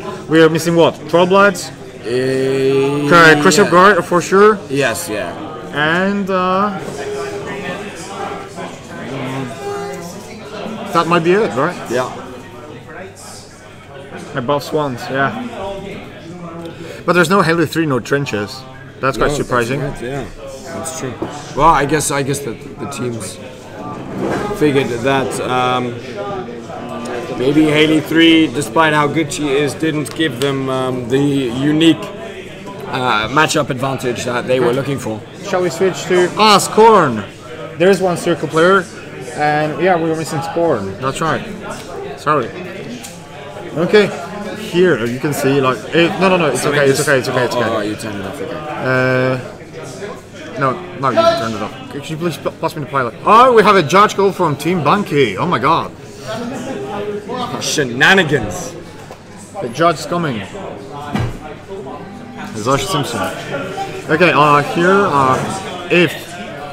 if Pavo is getting to get rid of those 2 Warjacks, okay, that's 1. There we go. I think he'll be in an advantageous position because his enemy has only that heavy. I mean, and just this clump of models.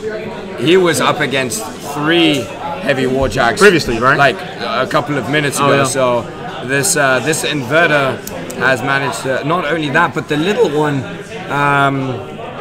What's the little one? It's so hard to tell sometimes with the light ones. We have some line of sight measurement being made by Zosha Simpson. Diffuser. So this little diffuser up here with its 2 feet tokens, like a legend, took out the heavy warjack and he just stepped up to the plate and he was like, now it's my time to shine. And he just headbutted the other one to death. And the inverter managed to kill the other heavy warjack down here, which means that now the Polish player actually has an advantage in terms of warjack count. Tomasz tutaj just lost against Aimon 1 with his Dreamer 1. Poland Central against England Lions. A lot of interesting things is happening. Yeah. Let's transition back to loop back around to table 1.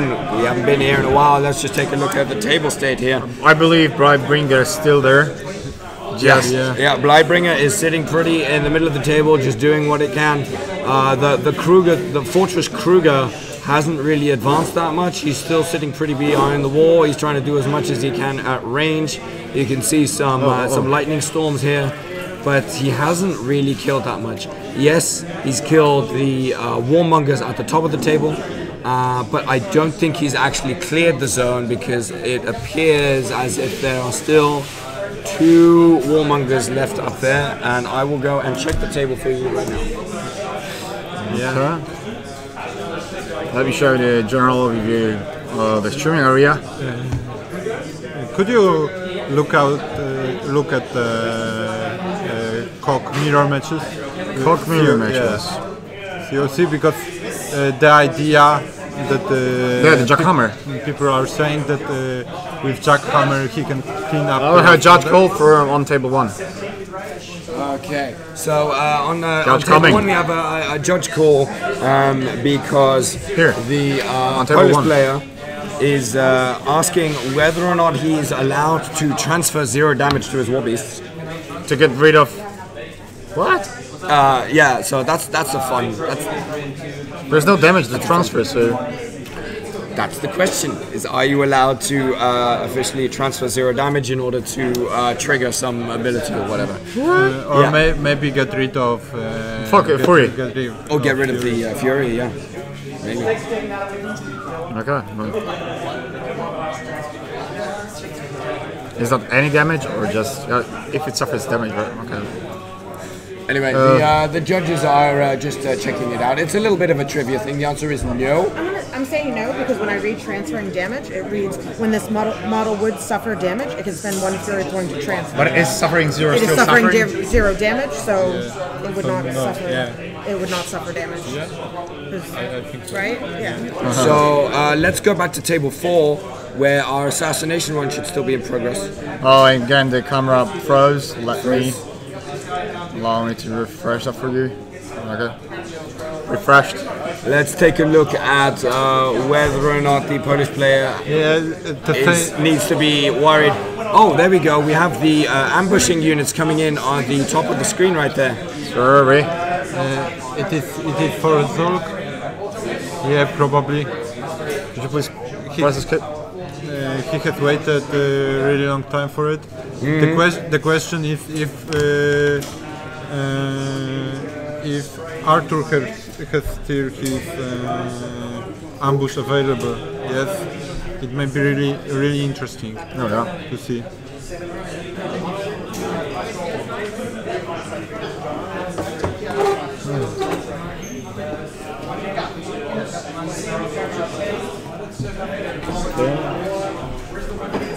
Look at the cool damage sheet here on Czech side. Yeah. This is great. Yeah, that's All damage grades on. Yeah, that's only 3 war beasts that have taken any kind of significant damage here.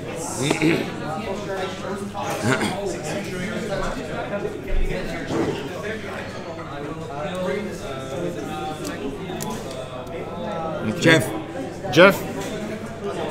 So joining us now is Jeff Galea, currently the only Australian to have finished his match in this particular semi-final. Hey, how's it Jeff, going? how's it going? You feel pretty good My about heart's yourself, still don't you? pumping. I can imagine. I've seen that you have left the objective of 3 damage. Yeah, it was just to reiterate. He beat me exactly the same match about 2 weeks ago, and I thought this is a bad matchup. I had a backlash opportunity.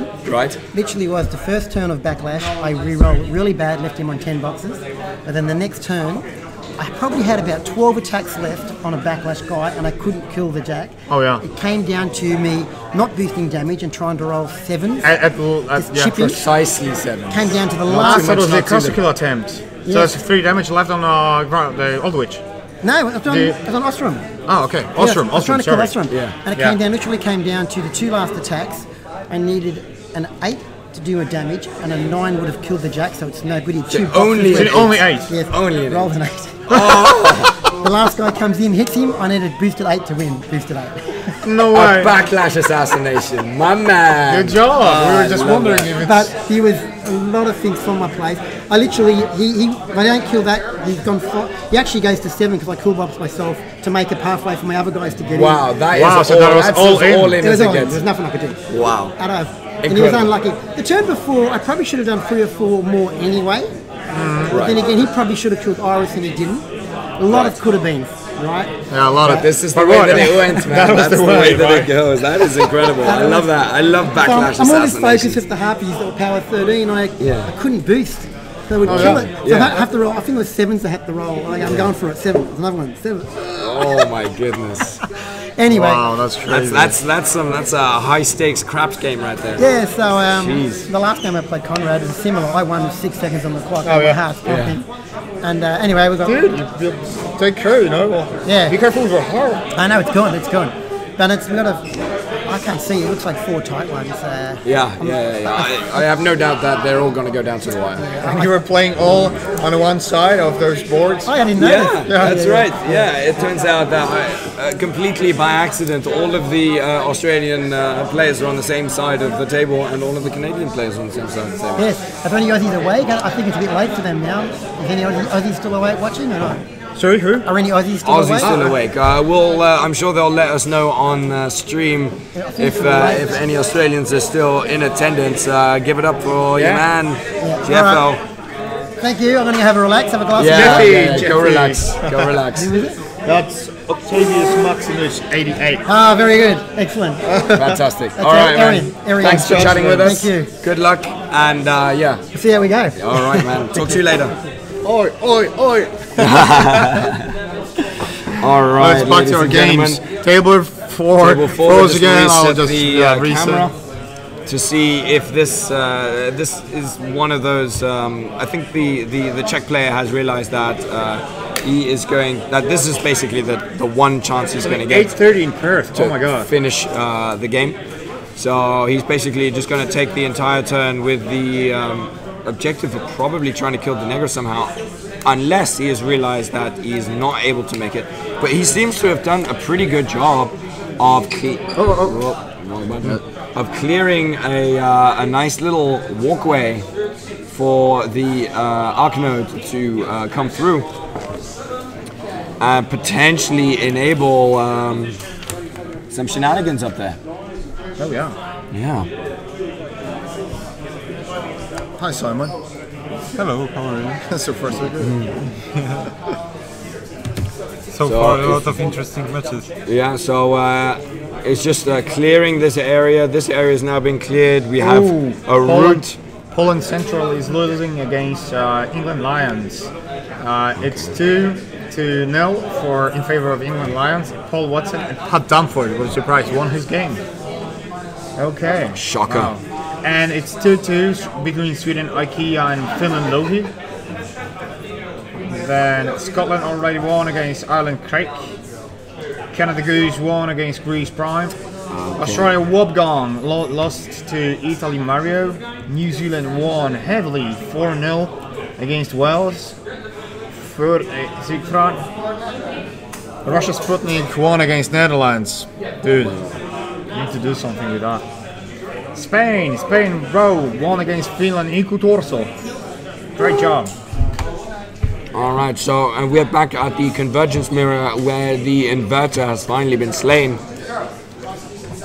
Leaving now one single, what is it, conservator, facing against one, like what Jack, the, not the mitigator, the modulator? No. Conservator. One conservator against, I will find it, assimilator. Sorry, one conservator facing off against one assimilator. For the rest, it's all equal. We got mechanics. We got some servitors on either side. Oh, and the Polish lock has abandoned her central position. It's abandoned. And is now hiding in the trees.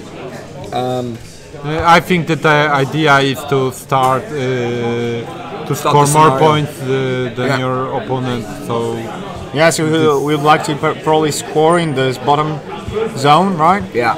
So it's going to look like we are going to be the seeing lock, one lock go here, but then one lock go here. But then the Polish player has contesting pieces on table on the top side.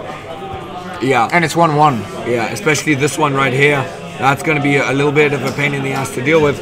And keep in mind, there's a little bit of a difference in the servitor distribution. The player from the Czech Republic actually has 3 units of elimination servitors, which kind of gives him a little bit of an edge when it comes to servitor on servitor combat. Just a little bit, but that might make all the difference in the long run. But actually, Pavel has used one of his servitor to kill 2 more guys from the engineers, yeah. The mechanics. Okay, here we go. The plucky little engine that could. The diffuser is going to try and headbutt this conservator to death here.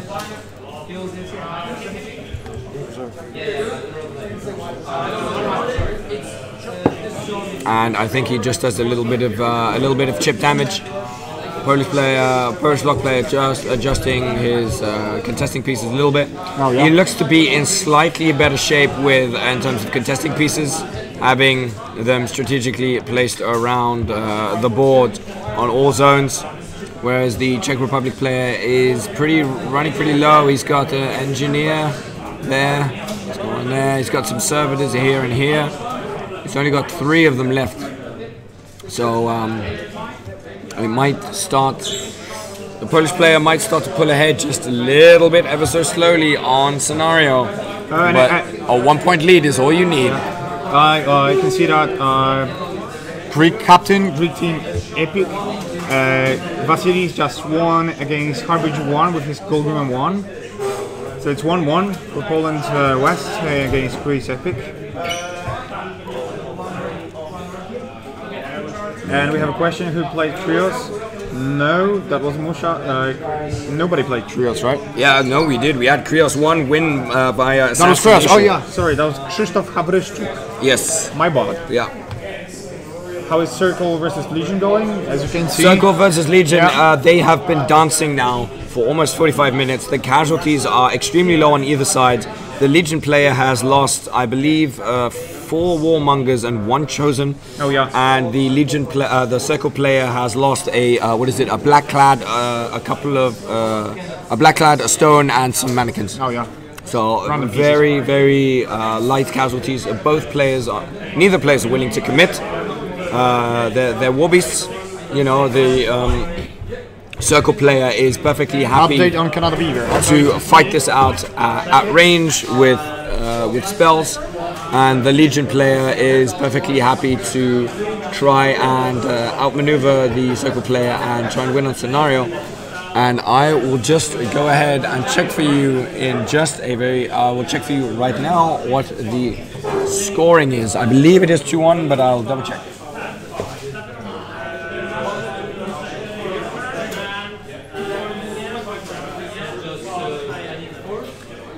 So it looks like we have a 2-1 control point lead for the Circle player, meaning that he does have a little bit more breathing room when it comes to being able to hold off just a little bit more. Update. Bubble Dalton's Kraken is still alive. He has only 2 minutes left on his clock. He's running low on time. Who's still alive, sir? By Kraken, Bubba Dalton's Kraken. Oh yes, okay. And but the other Australian players are running low on clock. Bubba Dalton has like 10 minutes advantage on the clock. David Beecham, somewhere about 8. Difficult to tell right now. Oh yeah. So 4 games still being played. Very tense matches going on right here everywhere. So table 1, these players will continue to maneuver. They are, both of them apparently looking to slowly eke out a scenario advantage. Ooh. Jeff looks concerned. Jeff looks extremely concerned, shaking his head. He thinks it may not go his way here. It looks dicey, but then again, it is a dice game. Yeah, let's take a look at the. There's a little bit of butt crack there. Why don't we put this one like up here on the table? It's too short. Oh, there you go. It's too short. We cannot move it. Okay, let's get back to the tables we're streaming.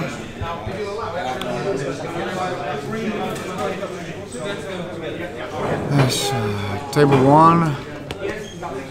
Players abandoned their posts, going for friendly beer. No, not really. I think they're going for a toilet break and a beer at the same time.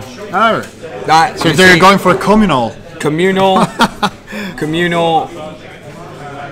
toilet break and beer. So table 1 is currently on break. Both players. They'll be right back. Table 2. Table 2. Let's take a look here. So March the is looking continues. concerned. Yeah. We have Resnick 2 starting to loop around and putting up a lot of pressure here. Oh yeah. He's cleared the bottom circular zone. He's pushing his Adrians into the rectangular zone of the Grimkin player. I'm not sure if the amount of beasts decreased anyway. Basically, there are still I'm 2 pretty skin sure mounts, one 2 has been Hydreides? killed. I Okay, think. 1. So But, that's not a big deal, right? Yeah, but and look at another this one is severely executioner damaged. platoon here of deliverers, Skyhammers. Yeah, Yeah, these deliverers are scary. just sitting pretty. just behind the Resnick because that prox base is Resnick's base. Yeah. So we have a death knell moving now. Oh my god, you'd think that the cock players would be taking a piss. We have a little one contesting Menoth model up here in the far corner. Oh yeah. Speaking of convergence, this is the current table state. So it looks like the Polish player is going to start scoring more points here than his opponent. as models start to Looks like run out. 1.5 point, right? Yeah, right? 1.5. But okay, I'll check if that's 1.5 scenario point. Okay, so back to okay, so it looks like the Oh, there's a question: is Poland winning overall? Well, first game is definitely finished in favor of Poland. it's very close. It's too close Yeah. to call at this point. And the other games are really tight. I believe that Krieg's mirror match will go in Polish favor. Yes, let's say the let's just see. okay, I will the check feet Polish turn games. the feet turn in the Denegra one mirror from Artur, who's the Polish player's Denegra, was absolutely devastating. He managed to kill over 30 models in one feat. I mean, we are talking 2 maximum units of Satixis Raiders wiped off the map, a whole unit of Blood Witches wiped off the map. He got the Arc Node, he got the Satixis Gunslingers, and you know, he really put the Czech player on the back foot. So he had to change his plans, and he had to. Grimkin player has advantage of what 12 minutes. The Polish player Marcin on table 2 wow, on table okay, 2 yeah. has only 6 minutes 40 seconds left, and Czech player has over 18 minutes. Okay, so it looks like Resnick 2 is going to have to make some things happen Yeah. with the time that he has left, which is starting to run Oh no, out. no, no, I will do that. It's just because that's. Oh, sure. Okay, I'll check house table number 4. Here, Polish player has 14 minutes, whereas Czech player has more or less 6 and 40 seconds, something like that. Yeah, the last turn that he had took him extremely long time. I mean, yes, he had less models to activate, but every single activation was much more important. So he played it quite slowly, but he had to in order to not get It assassinated. is not broken. It is just a proxy base for the Resnick player.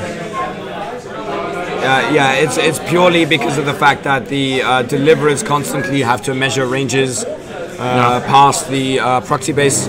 So Yeah. yeah. And take over the note model. that this is an obstruction, Yeah, and it's blocking line of sight toward the battle engine. Yeah, that's a very big deal. That central building right there. Okay, I can see Canadians, David Beecham speeding up a bit. So let's switch to the overall camera.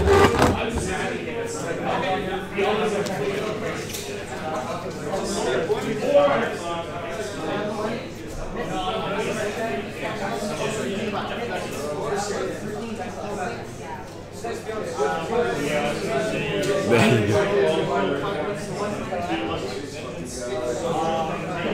Very live commentary. Things getting very tense in the Canada versus Australia matchups. And people, the Australian team is rightfully concerned. They under a lot of clock pressure right now, and they don't have any matchups that where they have a significant, comfortable You lead. couldn't hear me, yeah, because that was the other mic. Okay. So meanwhile, table 1. They're back. They're back. They have received their beverages and they are ready to Vitamin drinks, right? recommence their dance. Recommends the pole dance. Yes, Pole dancing. There's pole dancing around the middle, around this middle house right here. This Yeah. obstruction. And Golub hiding right behind it. Exactly. So we will come back to this game real soon because we want to take a look here because. Oh yeah, maybe we shall ask Tom Guan, as he's all that time he's just checking those Canadian and Australian games. So maybe he will have something to say. Yeah. I'll just go on. So right now, things are looking pretty good for the Polish Denegra player. She's got a lot of focus.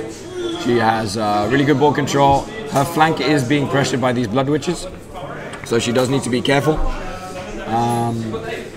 She has 2 arc nodes to the Czech player's 1 arc node. And here is Tommy G Good for him. to give us the heads up on how Canada versus Australia is going. What's up? It's coming down real close. Like, So, the closest table, Potsy versus Tenbanki. Potsy has 3 seconds left, and 3 seconds left. 3 seconds. and Wow. I believe there's no outs for Potsy. So, Jeff's table, he already said he was Jeff 1, so it should 1-1. Yeah. The middle 3 table is all extremely close. Bubba went for assassination with Scar 3 on flat 2. Left did not. Probably fade because he's still playing. Did not connect. Now it's Chris's turn to try to maybe assassinate or get ahead of scenario. Bubba has 50 seconds left, so also very close. What's it called? David Beauchamp against Aaron Whale. Oh, we have a handshake right there. Yeah, I believe Tim Tim wins. Banky just won that matchup. Yeah, Dave Beauchamp has 8 seconds left in the Scar 1 against Gatsby 3 matchup. Okay. So that's but he is ahead of scenario, so it is turn 7, so we'll see how that goes down. And the last matchup is Peter Bates with Ashram, I believe. Yeah. Ashram against And it's already finished. Lisa, right? Ostrom no. against No, the other Australian. the other Ostrom The against Australian. Okay. Ostrom Australian against Animag. I believe. Oh, let's keep an eye Let's on here. go on back to these, the tables. We were No. streaming. Let's keep this camera going because all of these games are about to resolve here. Very briefly, so we are tied up 1-1 right now between Australia and Okay. Canada with But we have some 3 action very close games about to here. resolve. Yeah, okay, sure. Let's check out the action right now that's still left. On table 1, the dance continues. I will check the clocks for you, but we Okay. still have a fair Check the clocks. 13 minutes to 11 minutes. Okay, on the first 13 minutes to 11 minutes, that's a lot of time. Okay, table 4, it's 6 minutes to 6 minutes. It's really tight.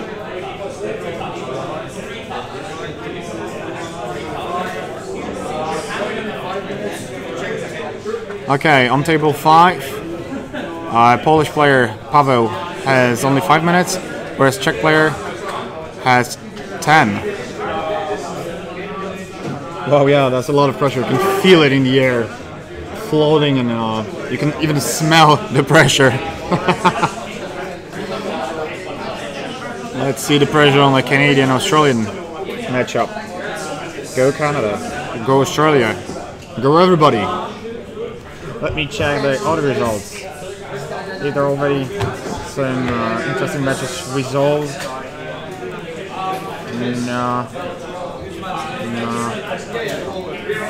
Germany, Gesundtsberg just won against Seal 3-2. Poland go West won 4-1 against Greece Epic. Only Greek captain managed to win the game. Canada Goose won against Greece. Here we have Chris Davies just missed his assassination. He sent really? in a jack on his opponent's Scar 3, did a whole bunch of damage. Oh, he looks- She went away, took a free strike. Chris rolls a 666 on the damage roll and Wow. leaves her on 3 boxes. oh my god, but he couldn't roll more, right? No, it was his initial damage rolls on the 3 attacks that he had on Scar 3 that were really mediocre. Oh no. If he had rolled slightly better on just one of those damage rolls, he would have gotten a caster kill right now. No. That was, and he only had 20 seconds left on the clock versus Oh, his what a opponent's nice 12 spot. seconds. Potsy. That was brutal, absolutely brutal. But they're still playing, right? 2 games left unresolved, but 2 games Canada- left unresolved, so he lost. Chris Davies was just lost, yes. Chris just lost. Okay, so it's wow, so it's 2-1 in favor of Canada. That's George chewing up the Australian team. They're still in fight. They're still fighting. Here on table 1 we have some measurements, free strike, marking damage. They still have a lot of time. Already has 6 minutes left on his clock. Who? Whaley, okay, 6 minutes left. Against Beauchamp's 3 seconds. And David has 3 seconds left. Wow. Okay. Table 2. Protectorate versus the Grimkin. Wow, that's a big clump of deliverers. And I mean these. Oh, we have I believe we have a handshake. Where? David Beauchamp's game has resolved, and we are about to find out. You want David? They're tied up. I think they're tied up. It's 2-2. It looks like it's 2-2. I lost. Okay, here we go. It looks 2-2? Yeah, it's 2-2. Okay, wow, so it's just been tied up. It's all Wow. down to the Australian captain of the team to bring it home now with Osram. So Australia's hopes and dreams ride on Osram's tiny little back. Let's see if he can manage it. This is So that's the battle for a final game. Oh, something happened on table 4. Zult wasn't. We won? You won? Oh, okay. So Zult just won the game against Artur Rietz. I'll adjust the score. It's 1-1, Czech versus Poland. Okay. Just Czech Republic keeps us. Yeah. Between Canada and Australia, both players have 2 minutes left. Okay, 2 minutes left. 3-2 control point. 3-2 control points and 2 minutes left on both clocks on the last Australian Canadian game. And yeah, Artur just lost. So it's 1-1. So it's up to table 1, table 2, and table 5. It's 1-1. Sorry? Yeah. I have no idea. I think just assassination succeeded. We'll ask them anytime soon, okay?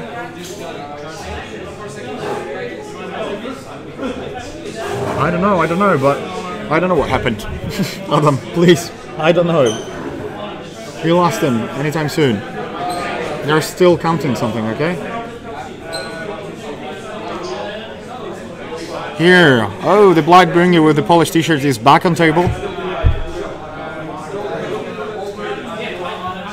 Oh, and a goal up committed too.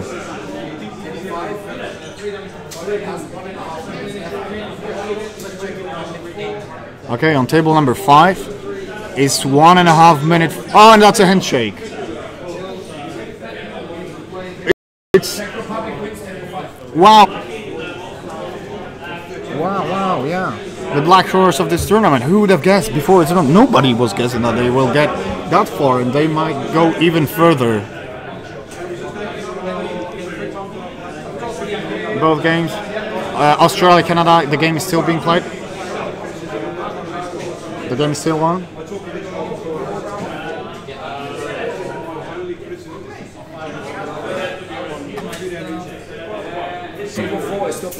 Table 4 is still playing. Okay, so sorry for the miss on. Oh no. Okay, so it's still 1-1. Let's adjust the result. Sorry for CPs. Sorry? They miscalculated CPs. Ah, they miscalculated control points. Yeah. Oh. Okay. We might just have the game. Who won? Australia won, first finalist. Australia won. Batesy brings it home on scenario, and actually no, sorry, he managed to clock his opponent, but he was leading on scenario. Jeff, with 1 minute left on his clock. Oh, that's a nice sportsmanship. Oh yeah, that was an incredible, Jeff, absolutely incredible series of games. I'm afraid for this heart, really. Okay, but we can't delay. Okay, because, Australia first. Because Czech Republic against Poland is still open. Yeah, it's 1-1, sorry. They miscalculated the control points. So as you can see on table 4, they're still playing. Yeah, we will do interview, let them chill out a bit, as they are. And Jeff almost died right now, so give him a minute, okay? Give him a minute. Give him a minute. Okay.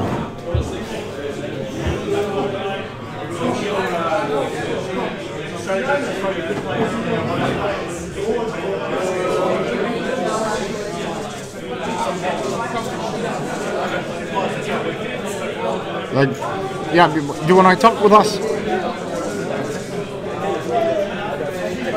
Oh, okay, yeah.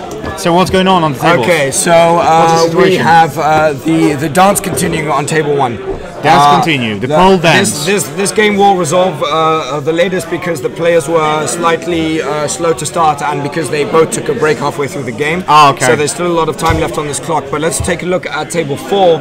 In the Denegra left, he managed to get rid of some of the models, and he's looking to, despite all of the odds. I mean, really, like that feet turn was brutal. He just got battered, and he spent 15 minutes just getting his models removed from the table. Crazy. And he's still in the game. Wow. So it might, in my eyes, I think maybe in the Denegra matchup, if he doesn't clock himself, he might be able to win this one and pull it up to 2-1 for Czech Republic.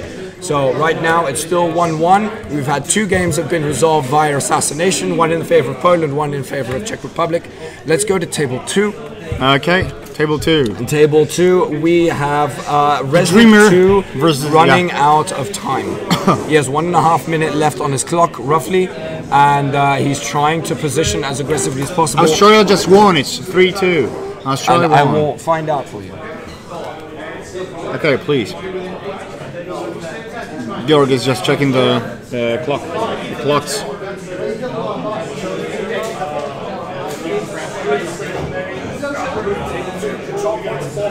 It's 4-4 on table 2. We got our contra points.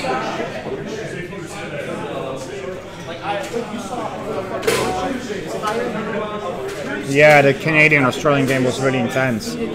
Oh my god. On table 2, we have they are equally tied up on control points at 4-4. And the Polish player has 1 minute and 20 seconds left on his clock for Resnik. And that's 6th round or? Sorry? That's a 6th round or? I believe so, yes. Okay. So it's getting very close here. As the clock starts to tick down. Let's go to table number 4. Table number 4. So here we go. This is let's take a look. So currently we are looking at David Klus. David Klus is busy trying to do as much work as possible. He wants to clear out these scenario zones, but he has to be super careful for his clock management right now. I'm going to try and move it onto screen for you guys to see. Okay. Oh, okay. Some dice being rolled. Icy brain.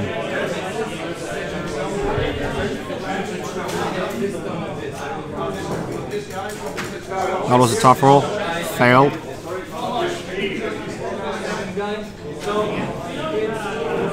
Polish player rolling dice randomly. Oh, that's a handshake. Who won? Let me find out.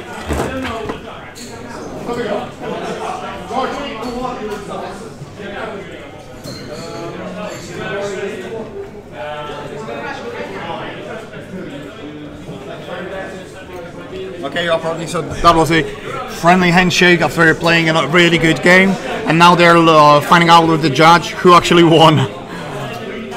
Okay, I'm not going to say who won because they're still discussing that. Okay, let's go back to table number 1. Table 1, it's circle player, trigger 2 versus Animag and a Polish Blightbringer.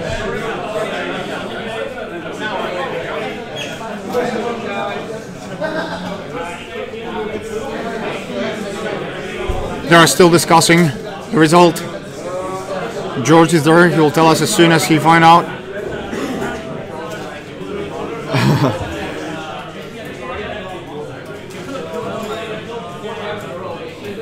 Let's go to table 2 as Polish player was running out of time. That's a Czech turn.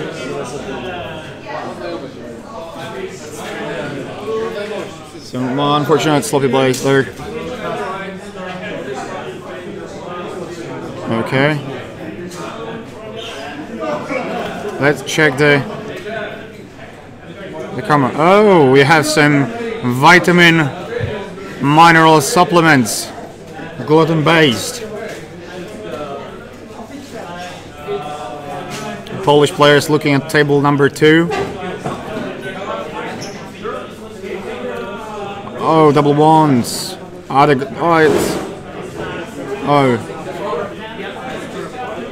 Again doubles. Wow, that's a A lot of bad rolls. Just contesting, Polish players running out of time.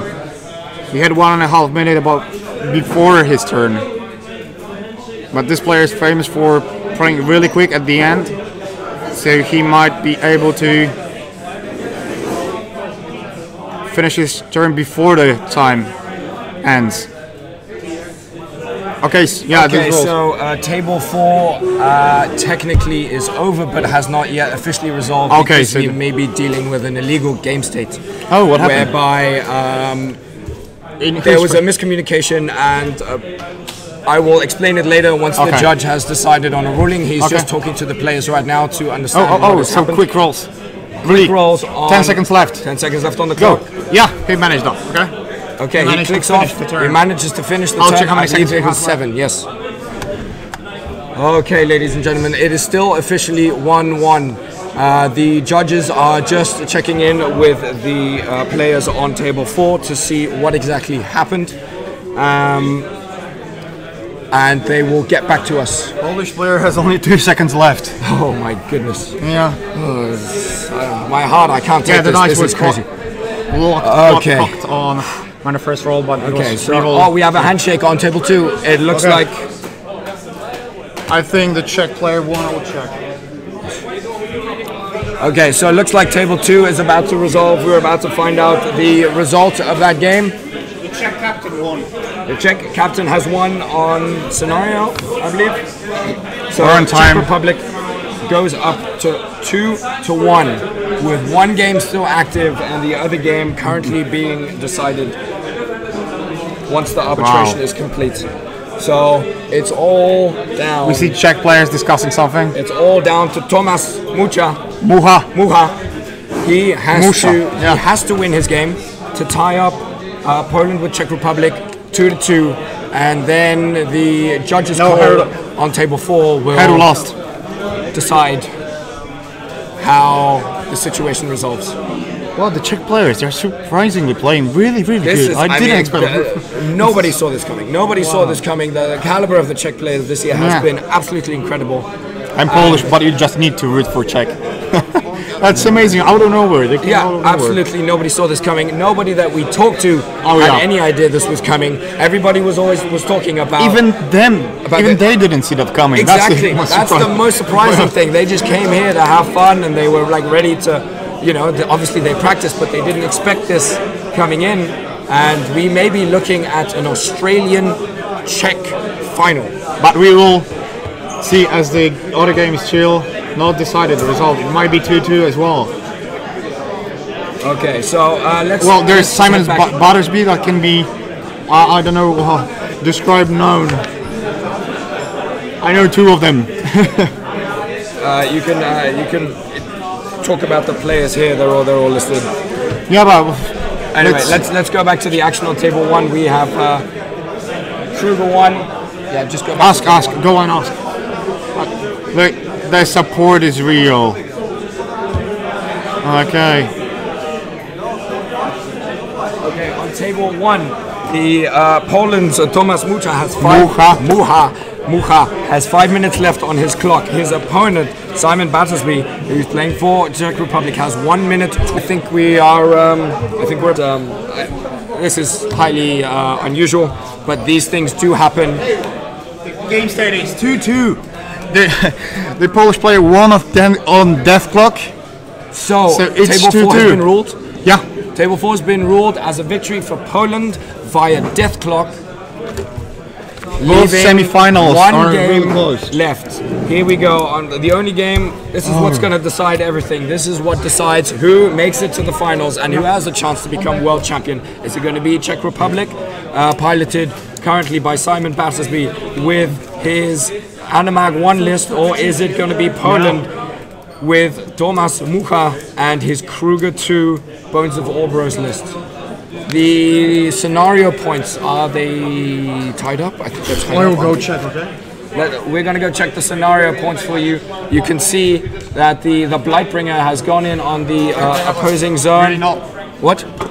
They are running all the time, so they ask everybody to go up, you go away. Yes. So that is perfectly, that is absolutely acceptable. When things get this intense and there's this much pressure, what you do not. There was no drama.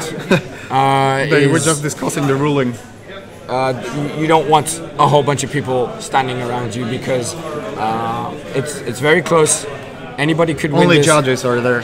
Only judges are allowed right now, and we are just going to have to see how this resolves. This, man, my God, Thomas has to try and kill this Blightbringer to clear the zone. Yeah, so let's describe the game state on the table maybe for once. Okay, so we have. You're being really emotional. Yeah, this is. You're about the emotions. All zones right now are contested, so There are a lot of models. Sorry for the lags, for the twitch. You're lagging.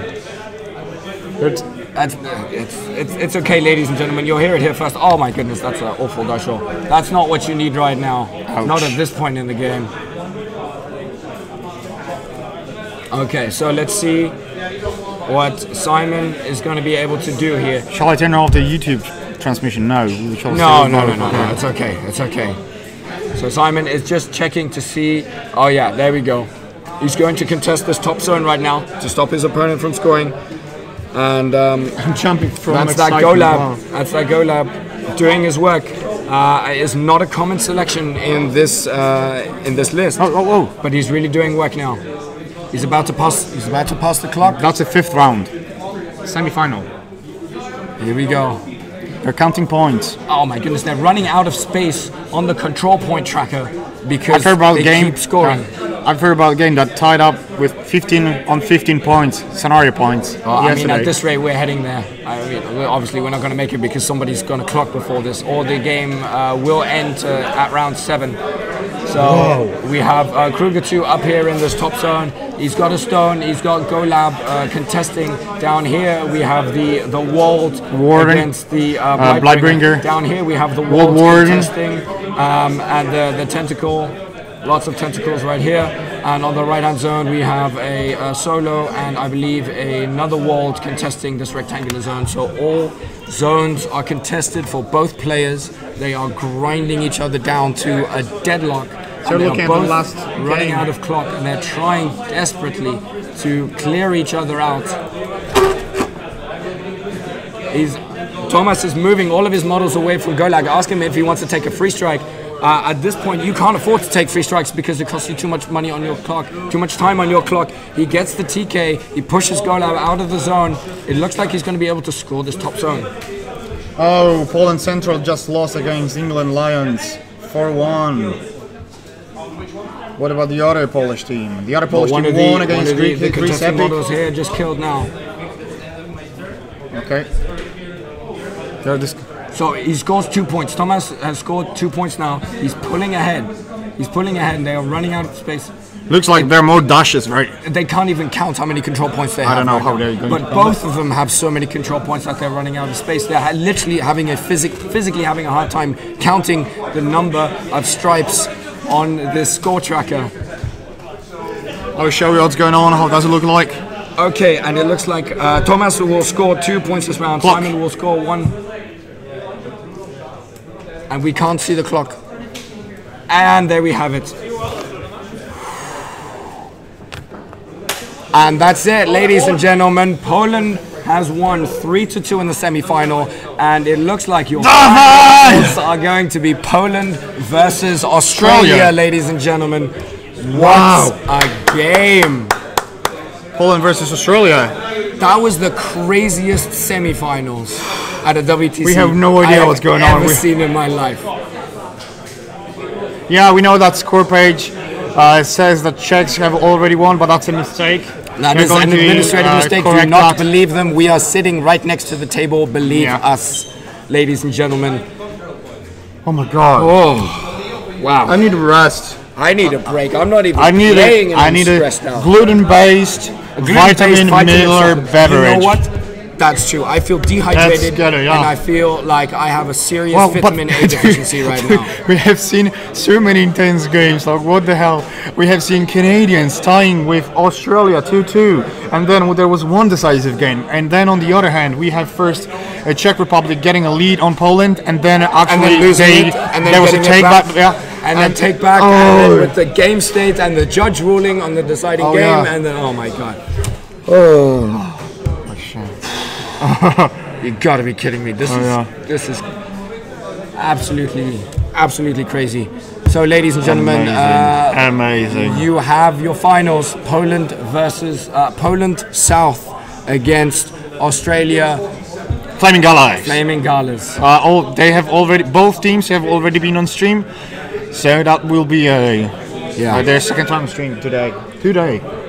And that will be the third match with Poland on stream this day. I want to see how many control points we scored on this table.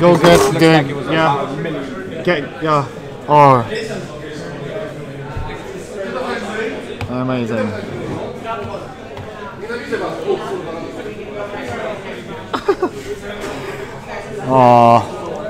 So we are having some additional players coming in as they are now allowed to enter the zone. Some congratulations to Tomasz for winning the game. My God. We shall invite some players but first give them a minute to rest. I'll get Jeff. Do you want to see Jeff on stream? I'll go get Jeff. So, on this match, we ended up with a control point score of 10-9. Jesus Christ! I'm going to get Jeff at the end of the 7th turn. And ladies and gentlemen, later we'll get Tomasz and Simon maybe to join us here. Simon, both of them to tell no, they have to get ready for the finals right now. They're getting ready. Ladies and gentlemen, we are going to go straight into the finals. The final CP count was 10 control points for the Polish player Tomasz Mucha and 9 points for Simon Battersby. The game resolving via control point tiebreaker at the end of the 7th turn. Nick Hurting asks how the Denny 1 mirror match went. And in the end it was ruled that it resolved via death clock. There was a little bit of confusion at one point because players realized after the clock had occurred that somebody had misplaced a model on the table, and so they talked to the judges about it, and the judge ruled that the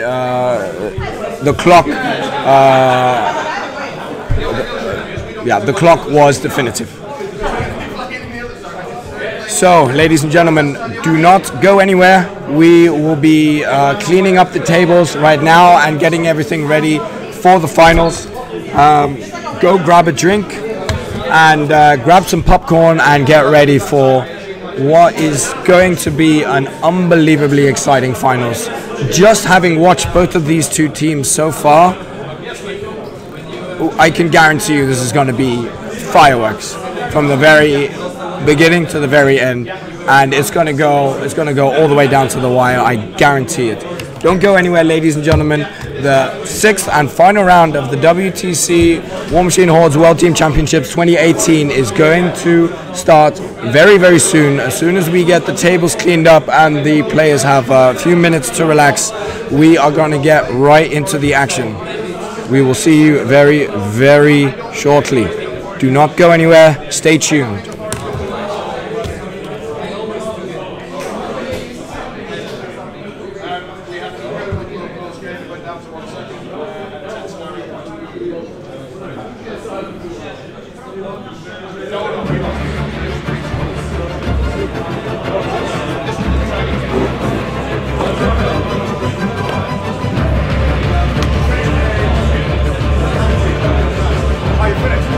No, I haven't turned it off. It's still running.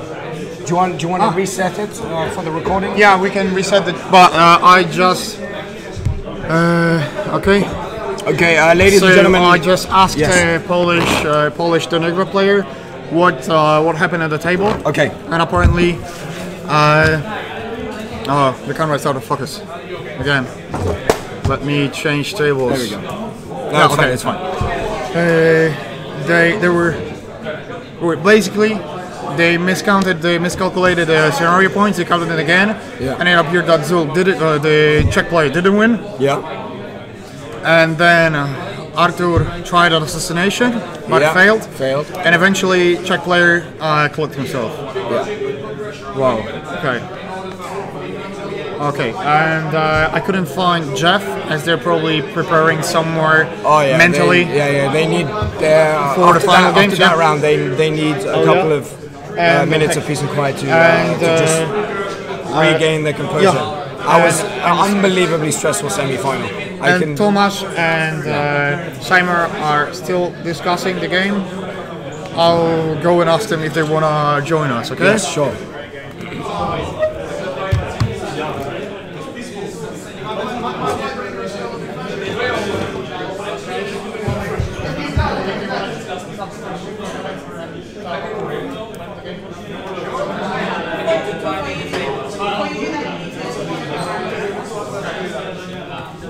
Okay, so stay tuned.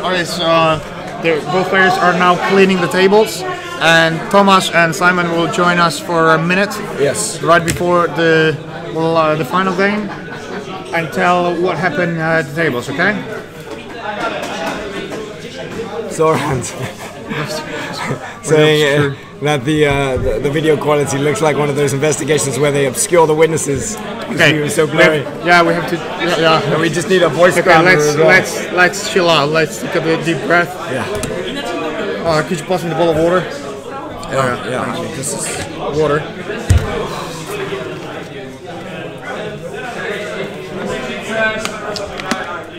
I mean, just commentating these games is physically exhausting. I It can't is. imagine how it must feel to be playing them. I mean, Well, so we have a final game: Australia Flaming Galaxy versus Poland South. yeah, Yes, they hit right there, boys, for the grand finale. yeah. Grand finale. And I mean, I have to give it to both of these teams. We've seen both of these teams on the stream before, and we've talked to all of the players, and we've seen them in action. And I mean, really, both of these teams have been absolutely excellent. They have super solid lists. Definitely. They have practiced all year long. They have thought about the matchups and about the pairings, and they've done all of the work. They've put in all of the effort. They've taking care of themselves both physically and mentally to prepare for this event, and all of the preparation, it all boils down to this. And at the end of the day, a little bit of dice luck, that's what you need to get through to the final round.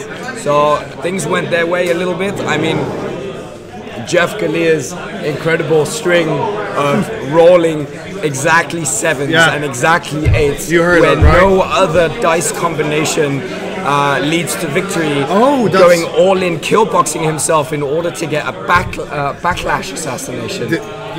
I mean, that's crazy. This year we'll have for the first time that we'll see that the team will get a second title That's of right. WTC champion. Yes, Wow. yes, the first WTC double champion is going to be crowned. Oh, really? United States In versus no United States time. and England versus England? Ah, that's sad. Brother Brawl. Poland. Okay, let us. They have the table is. They have the table is order reversed. How come? USA versus USA, England versus England. Czech Republic that we were all cheering for is going to face Sweden IKEA. Canada Beaver that unfortunately lost to, it depends on the point of view, lost to Australia Flaming Galaxy. We will face France Abra Recursics. Poland Central, we saw I need missing a luck. gluten-based vitamin. Get me one too. Would you like one too? That were unlucky with some rolls as well in the first round today. We'll face Germany, Waldsterben. And for all those Polish fans, Poland go west. That is currently 4-1. We'll face Canada Moose. Okay. Canada Goose will face Norway Munin. Okay. So let's see if those players finally get rid of those models from the tables. Yeah, what's wrong?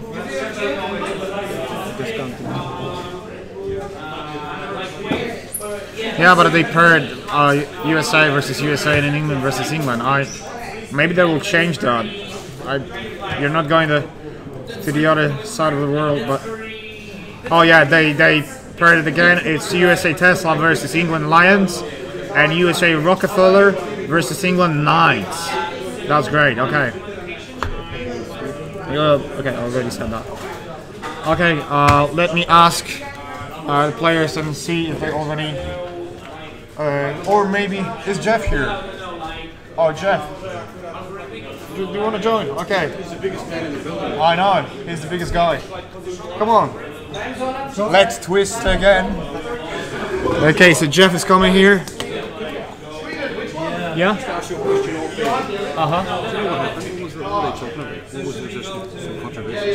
Yeah, because apparently they miscalculated the control points on the Cricks table, the table number 4. So they calculated it again, and a Polish player failed with his caster kill, and Czech player eventually ran out of time.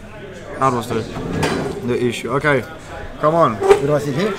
Again, all the fuckers. Okay. We need some.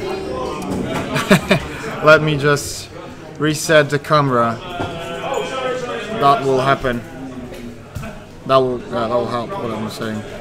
No, it didn't.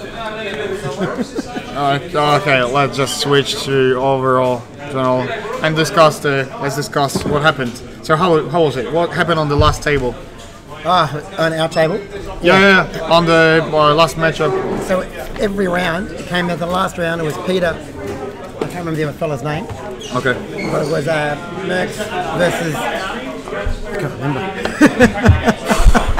Okay, was that a caster kill or it run out of time? Very, very close. He was basically up on, they were both equal time.